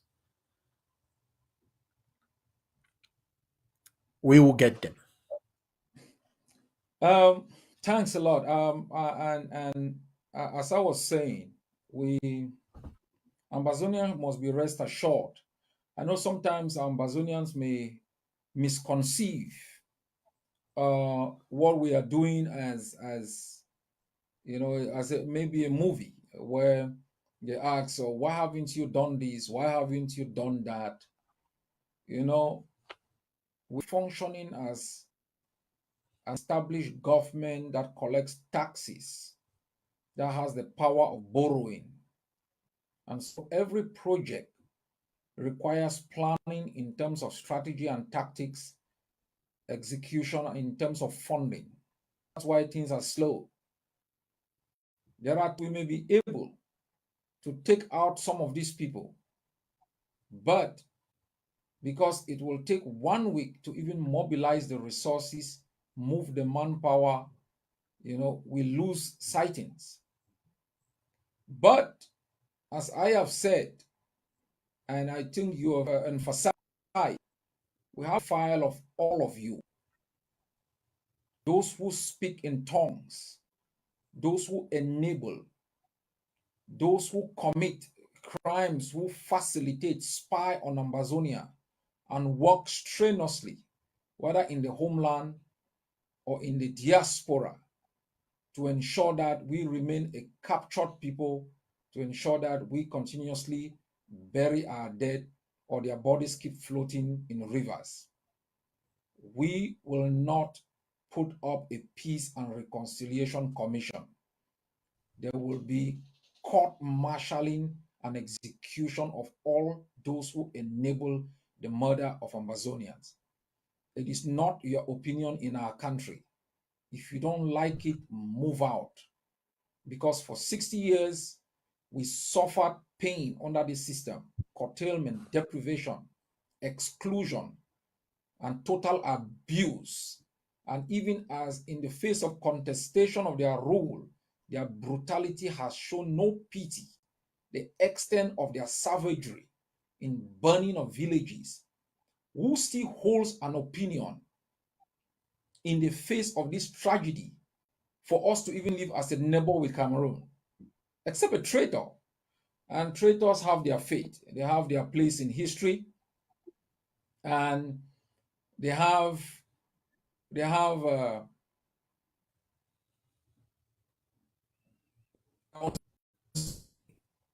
I'll be moving to the last segment of this discussion, and I will kick off with the last segment of this discussion. In all what we have discussed today, in all the analysis we have made in terms of the conception of our strategy for liberation, the impediments that we have faced that are natural and constructed, where are we and where are we heading to? Now, in your opening statement, you talked about the fact that our war of liberation is good. And I agree with you. And I said the biggest problem of an oppressed people is that they forget about the journey and focus on the destination. They forget about the journey and they focus on the destination. They forget about the micro issues that has compelled us to this resistance and look at the macro issue, which is the destination. And what am I talking about? 4 years ago, Ambazonians in their millions still believed they were Cameroonians. They worshiped Cameroonian flags, they sang the anthem, they believed in Cameroon, they cheered its football team, they were in associations in the diaspora, there were Cameroon associations where the executives were mostly Cameroonians. They were glad to call themselves Cameroonians, to fly in the dilapidated airport in Douala and feel happy. That has drastically changed in 4 years. We've altered our way of thinking, our thought patterns. We have embraced our own nationalism, its symbols. That is a huge step. And that is the first stage in liberation, mental liberation, embracing the symbols of your own nationalism. The actualization of those things in achieving the objective is totally different. The journey from oppression to independence passes through different stages. And look at the stages that we have moved from economic sabotage, undermining Cameroon's ability to engulf our land, and political delegitimization, internationalization. These are positive steps that we have made. Why are Ambazonians still confused? Why are Ambazonians still doubting? The other reason is because this thing started as a popular mass movement where there was massive excitement and euphoria. And so people became confused because the euphoria has tempered down because of a lot of issues that have come up. Yet, we have made significant progress towards the actualization of our dream of independence. But to get there, we must first believe in the things we have achieved and then move it forward. What are the things we are facing today?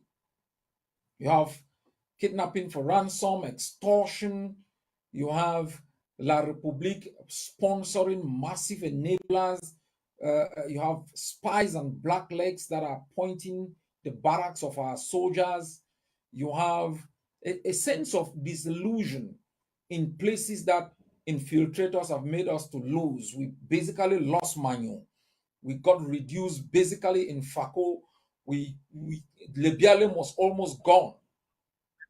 What will it take for us to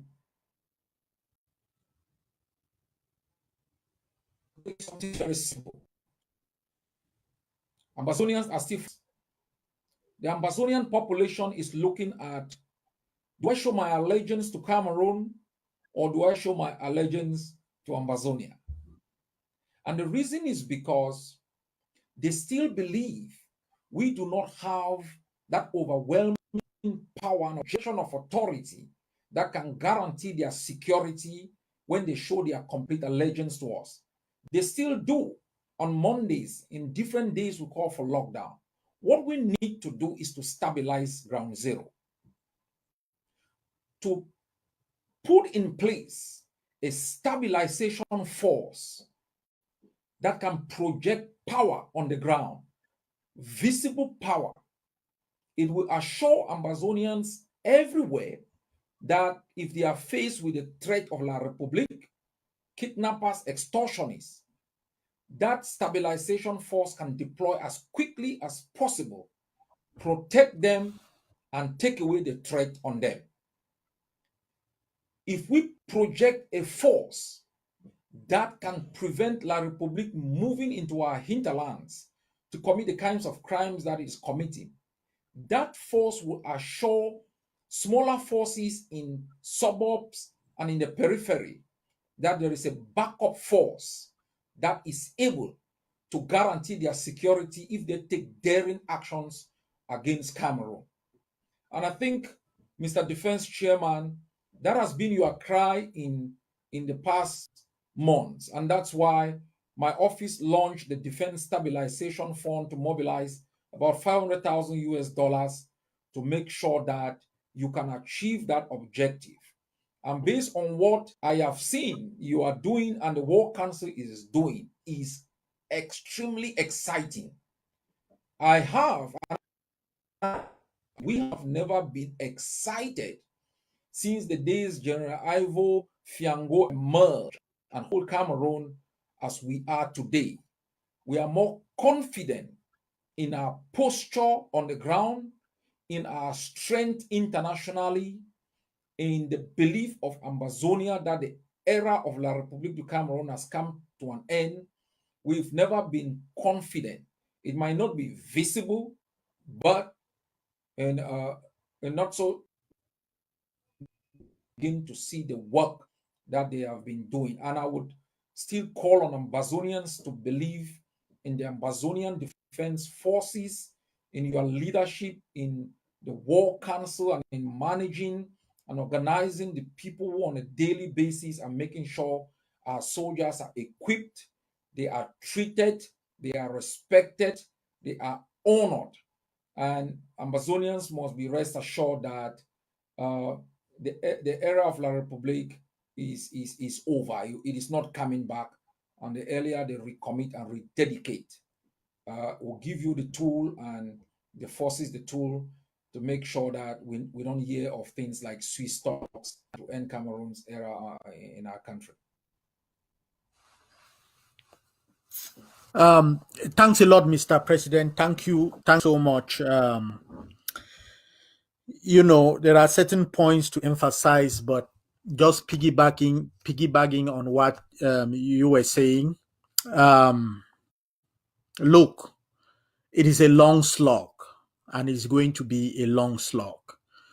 But what gives me confidence, what makes us get up, I mean, you, and everyone in the War Council and the cabinet, I think, is the absolute heroism that runs through the spine of the army of our people, of the Ambazonian Defense Forces. When you look like the manager, Sumo Pikin, when you look at Fako, you come down to Meme, you look at Meme and the odds that these guys faces.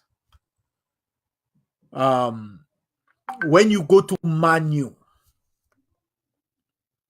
and in the face of all this counter-revolutionary messaging and tribalism and all that, you see these guys operate in that field, willing to stop that they are the army of Ambazonia. Look at, as you indicated, how Lebialem almost went. Look at Lebialem today. The heroism. Look at our Bui Brigade. The stitching of the fabric of the armory to the command to now the forces on the field. Look, we were on this journey when we you launched the contender project and this work began or accelerated. Imagine the celebration that went on in La République du Cameroun and in the sectors in this struggle that was not the Ambazonian Governing Council or the ADF. The Ambazonian Governing Council or the ADF. Imagine the jubilation that went on in La République and in other places that were not. Let me repeat again: the Ambazonian Governing Council, or the ADF, when um, they took out General Ivo, and then when the huge haul of the mobile force of the Ambazonian Defense Force was tricked in Kumbu and taken out. And they saw the amount of weaponry that was taken, and they handed it over to La République du Cameroon. And in all that, they could not believe that La République was not going to run through our bases, run through our camps, because if that type of a haul of materials could be taken away, they did not believe that we had anything in our hands. So it has been a long journey of fighting, because La République saw an advantage and tried to push that advantage with what happened in Bui. Attack us. Then the coronavirus came in and joined with that. In all that, with the launching of the stabilization fund, with all that, here we are today, strong, getting stronger. And so it baffles me how Ambazonians will not stand today and feel euphoric that they are on the right path, that they have the right leadership, that they have the right strategy, and the most important basic contribution they can put forward is their confidence. Their confidence in what they have achieved and what they can achieve. And their confidence in that if we stand on this path and convince our neighbors to stand on this path, we will be able to get the stabilization fund. We will be able to begin with the actual governance of the state of Ambazonia. The strategy is there, is very plain. The evidence is there, is very plain. The hard work and trustworthiness of the leadership is there, very plain. The most important ingredient is the Ambazonians people, their faith, their euphoric confidence, their assurance that they are on the right path. I know you made one point that, let me just reiterate that point. And that point is that some people confuse the destination with the road we are traveling. And they use that destination as a means of sabotaging our path. What you say, they are pooping and throwing broken bottles on the path that we are traveling by using our destination. And that destination is a free and independent Ambazonia that respects the rights of anybody, the right to life, liberty, pursuit of happiness, freedom of speech, association, and everything. That is the destination. You cannot use those rights. You cannot use them at this moment when we are facing an existential crisis and you talk about your betrayal of our people at this moment as your right to free speech. That is our destination. We are not there yet. Right now, there is one right that supersedes every other in Ambazonia, and that is the right to life. Because without life, all of those rights have no meaning. So that is a word to a wise. It's also very, very important, as the president indicates, for our population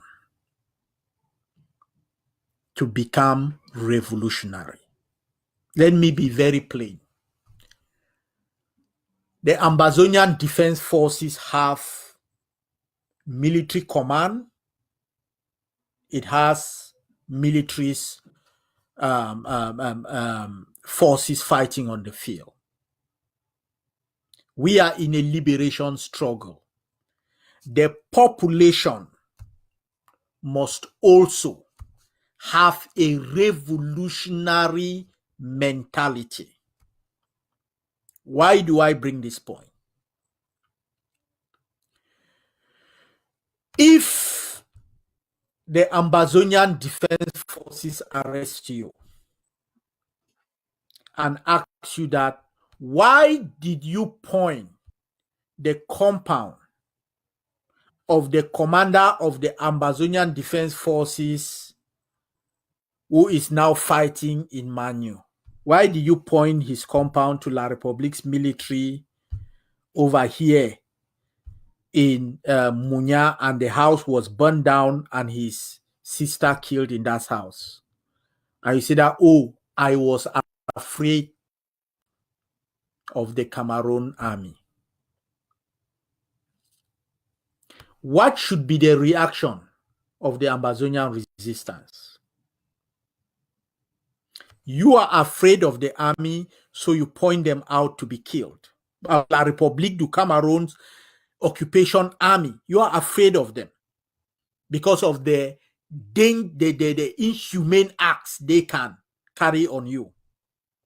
And you are willing, because you are afraid, to sell the resistance, the Ambazonian resistance. What should they do to you? Do you think that it will be better for them to also make you or others like you afraid of them, or more afraid of them, than La République du Cameroon? Tomorrow, you don't show the next house or the next one or go to the next vote. Anybody of our population who looks at this as being afraid of the resistance or being afraid of La République du Cameroon, it means that you really don't have any skin in the game. It means that this is just like, I am a neutral and these two people, they are is their stuff.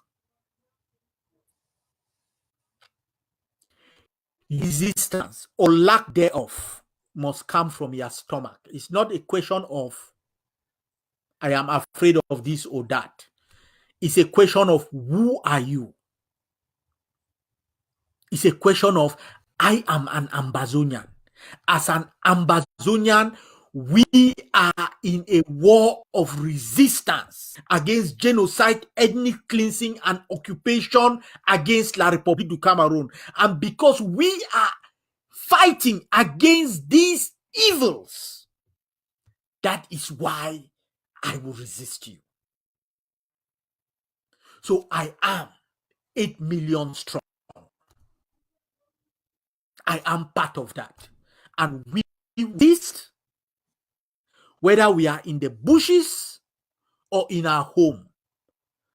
Not afraid of this or that, but because in the bottom of our stomach, we are Ambazonian. And if you are afraid, the only thing you can do is that I am a coward. Not that I am afraid of that. I am an Ambazonian and I am a coward. That is why I sold out the resistance. Sorry, Mr. President, you can take us home. Thanks a lot, DevChair. Very compelling, very compelling. Ambazonians have come a long way, and I believe that we are where we are supposed to be. After 4 years of resistance in this phase of our struggle, we have, you know, when you look at the gendarme of 4 years ago, you look at the B officer of 4 years ago, it's not the same person you see. That sense of their invincibility has been shattered. They are in bulletproof vests on our street. They are hiding behind sandbags, and you can be rest assured that the War Council and its leadership will smoke them behind those sandbags. Ambazonians should not confuse themselves. The journey has been an interesting journey. It still remains an interesting journey. Even though we have thousands of our people being killed, we still have thousands of others who are resisting. And as you have said, every Ambazonian should have no excuse. I see people out here who are falling victim of kidnapping, and they are like, "Oh, I can't support such a struggle." It baffles me because these are same people who've lived under terror and humiliation and never uttered a word under Cameroon. Bad Mr. things President, just happen. a second. Just a second. Let me just 1 minute on that point. I beg Yes, you. coming. Look. Uh, I laugh at this because sometimes, and look, I am not. You will not find anybody as stern and intolerant of kidnappings and ransoming as me. That is why in the code of conduct is clearly written out there. That is why you see soldiers go into school, into camp. Before they are handed one material, they go through training and receive that training and look into the eyes of generals and their teachers, and they teach them this is how the ADFs behave before they are sent to their own communities. Even those in those communities that generate, we send them to school and they have to travel there. And the code of conduct is part of their initiation. But one thing that I will also want, when you hear that, oh, my person has been up, they are asking for this amount or that amount. Not. The War Council has banned the sale of brasseries product in our land, of Kaji beer in our land, of the economic instruments that La Republique comes, be able to get money, finances out of our land that funds their war effort.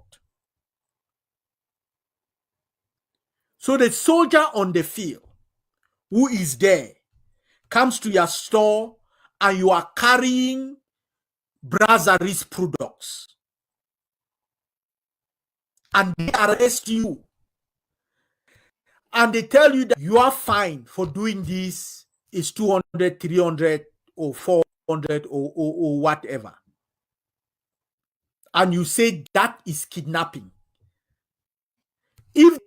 If they execute you, you will say the crime does not fit the punishment, right?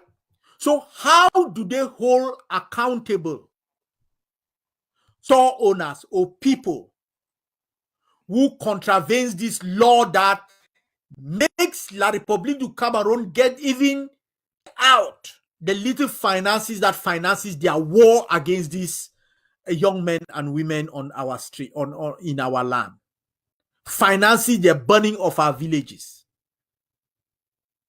How do they get a punishment that is commensurate with the and not more than the crime? And so sometimes, especially those in the diaspora, when you hear about this, start asking them, what was the reason that this happened? If they had a store, did you carry these drinks? Were these drinks found in the store? Because that is part of some of the problem. Sorry, I said a minute. I've taken 5. No. I'm always glad when you are on. I'm glad because you put it as straight as it's supposed to be. I'm glad you emphasize, the spirit to the letter of, the practices of the War Council, and I'm also very, very much impressed that command and control on the ground has demonstrated a high sense of discipline in the way they have conducted themselves. I know also that you have faced and your forces have faced a lot of hate, blackmail, tribalism, and all forms of attack from both domestic and internal foes. But God alone knows how they have survived. One thing is certain, especially those who give the excuse of some of the practices on the ground. And what is certain is this: our war of liberation has been infiltrated by a lot of persons who have created proxy groups, and some people out here who thought by throwing $200 into 2 to 3 men, that has made them to have a skin in the game by having forces on the ground, reach a certain moment where they could not sustain the ability of those forces to defend themselves. They abandoned those forces. We have people in Washington. I know people from Mezam who ran forces in Mezam. But because overseeing forces is a massive endeavor that requires a massive institution, they abandon those forces to themselves. Some have been killed because they lack basic materials to defend themselves. And as you say, and right, sometimes when you have Ambazonian media outlets, they post different domestic media outlets deliberately propagating the narrative of the occupier, kidnappers, enabler funds who voted are arrested, and they talk about forces kidnapping. So this deliberation in misconception and propagating the narrative of the occupier has engineered, in the mindset of many Ambazonians, a mission on our forces. And some have enabled the occupier to arrest our forces. Some have enabled the occupier to locate our forces. And where I'm going to is this. It's in what you said. People should not take the idealism in our objectives as an instrument to use to define our journey. We seek freedom, but the conditions under which these things will prevail aren't there yet. You have thousands of forces.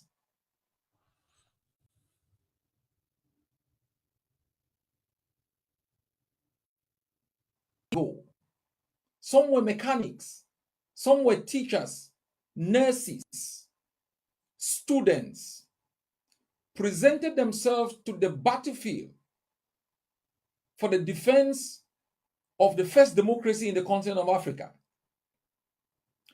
Ambazonians in their millions are always complaining. Some decide to even join the enemy because of little deals or setbacks. Imagine one day General Efan will become so disgruntled with what is going on and abandon his post, the liberation struggle collapses. We have been in this thing for more than 30 years. This time, we have walked traits, patriots, heroes, villains. We have seen the good times. We've seen the bad times. We have seen comrades killed, comrades kidnapped. We never gave up. We never relented. Even when we didn't have thousands of people shouting and jumping. We were organizing demonstrations of 15 people. We never gave up. What dedicated through the thick of a struggle, while others easily throw their hands in the air in surrender, and not only that, ending up on the side of those who continue to kill their people.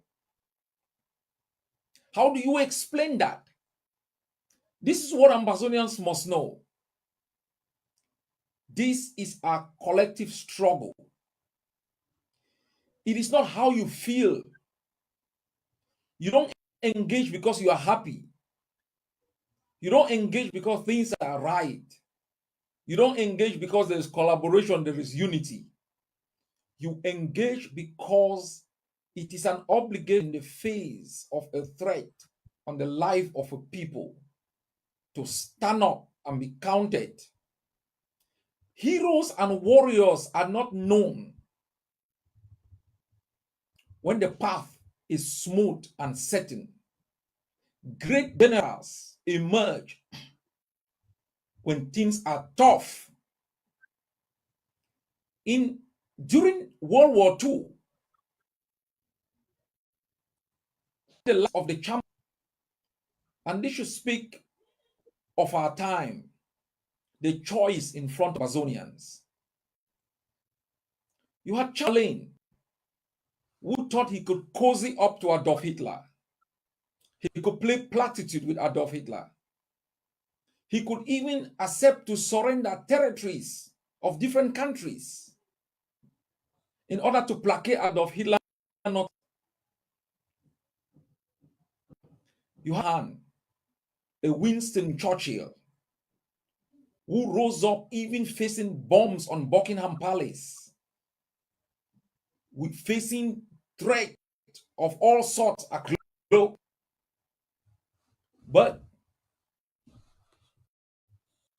difficulties, but could rally the people.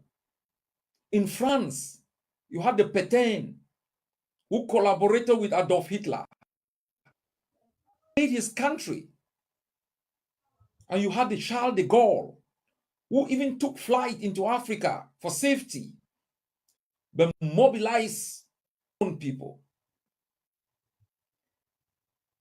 In times like the moment, you have a choice between the Chamberlain and the Winston Churchill. In times like the moment, you have a choice between the Pétain and the Charles de Gaulle. The choice you make, you also have a choice between the Nkrumahs and the Fonjas. But at the end, the choice you make will determine whether your country is free or in servitude for 60 years, whether your people are empowered or enslaved, whether you are liberated or you are occupied. So the next time you think of describing us warmongers, next time you think of calling us extremists, I want you to look back 60 years ago and think about the men who acted like you wanted, what they offered you. I know there are times you have taught to collaborate. I know many a times you think, we are part of the problem. But this is what you have to know. And I want every Ambazonian to look into the screen right into our eyes, because we are able to look into your eyes.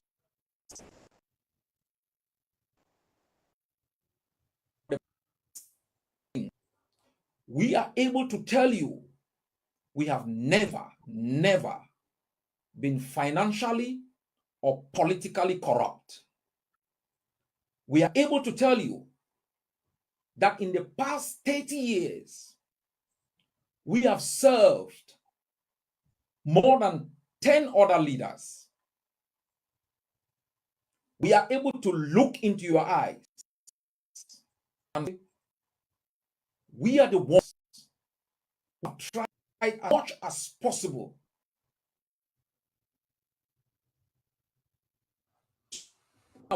order. And I am able to look into this camera and say, we are the ones who have hardly or never instigated, caused to be instigated against other forces, tribalism against other leaders, hate against other leaders. We are the who have never tried to impose ourselves and deny others the right to partake in the liberation of their homeland. Would you be able to look back into this camera and say the same of yourself?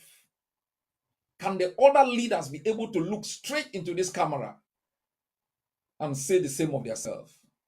My fellow countrymen and women, at the level of international, we have successfully altered the misconceptions about Ambazonia. We have changed the perception about our objectives. We have cemented our place at the level of the international community as a people determined to end the tyranny of the country. We have won the admiration and respect of others, not by how fast we blinked, by how quickly we moved to them, but how steadfast we have upheld us. Conscientizing Ambazonians, we can say millions and millions of our people, in their overwhelming majority, believe in the dream of Ambazonia.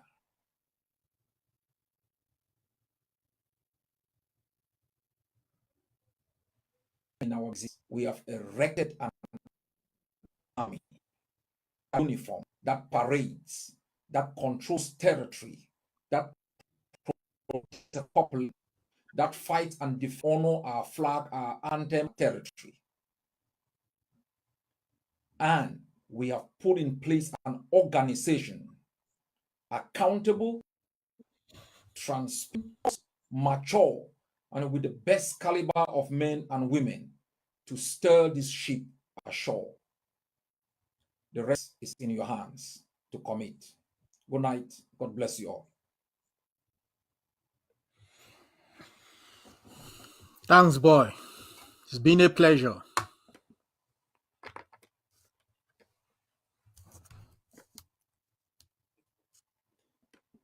Thank you, sir.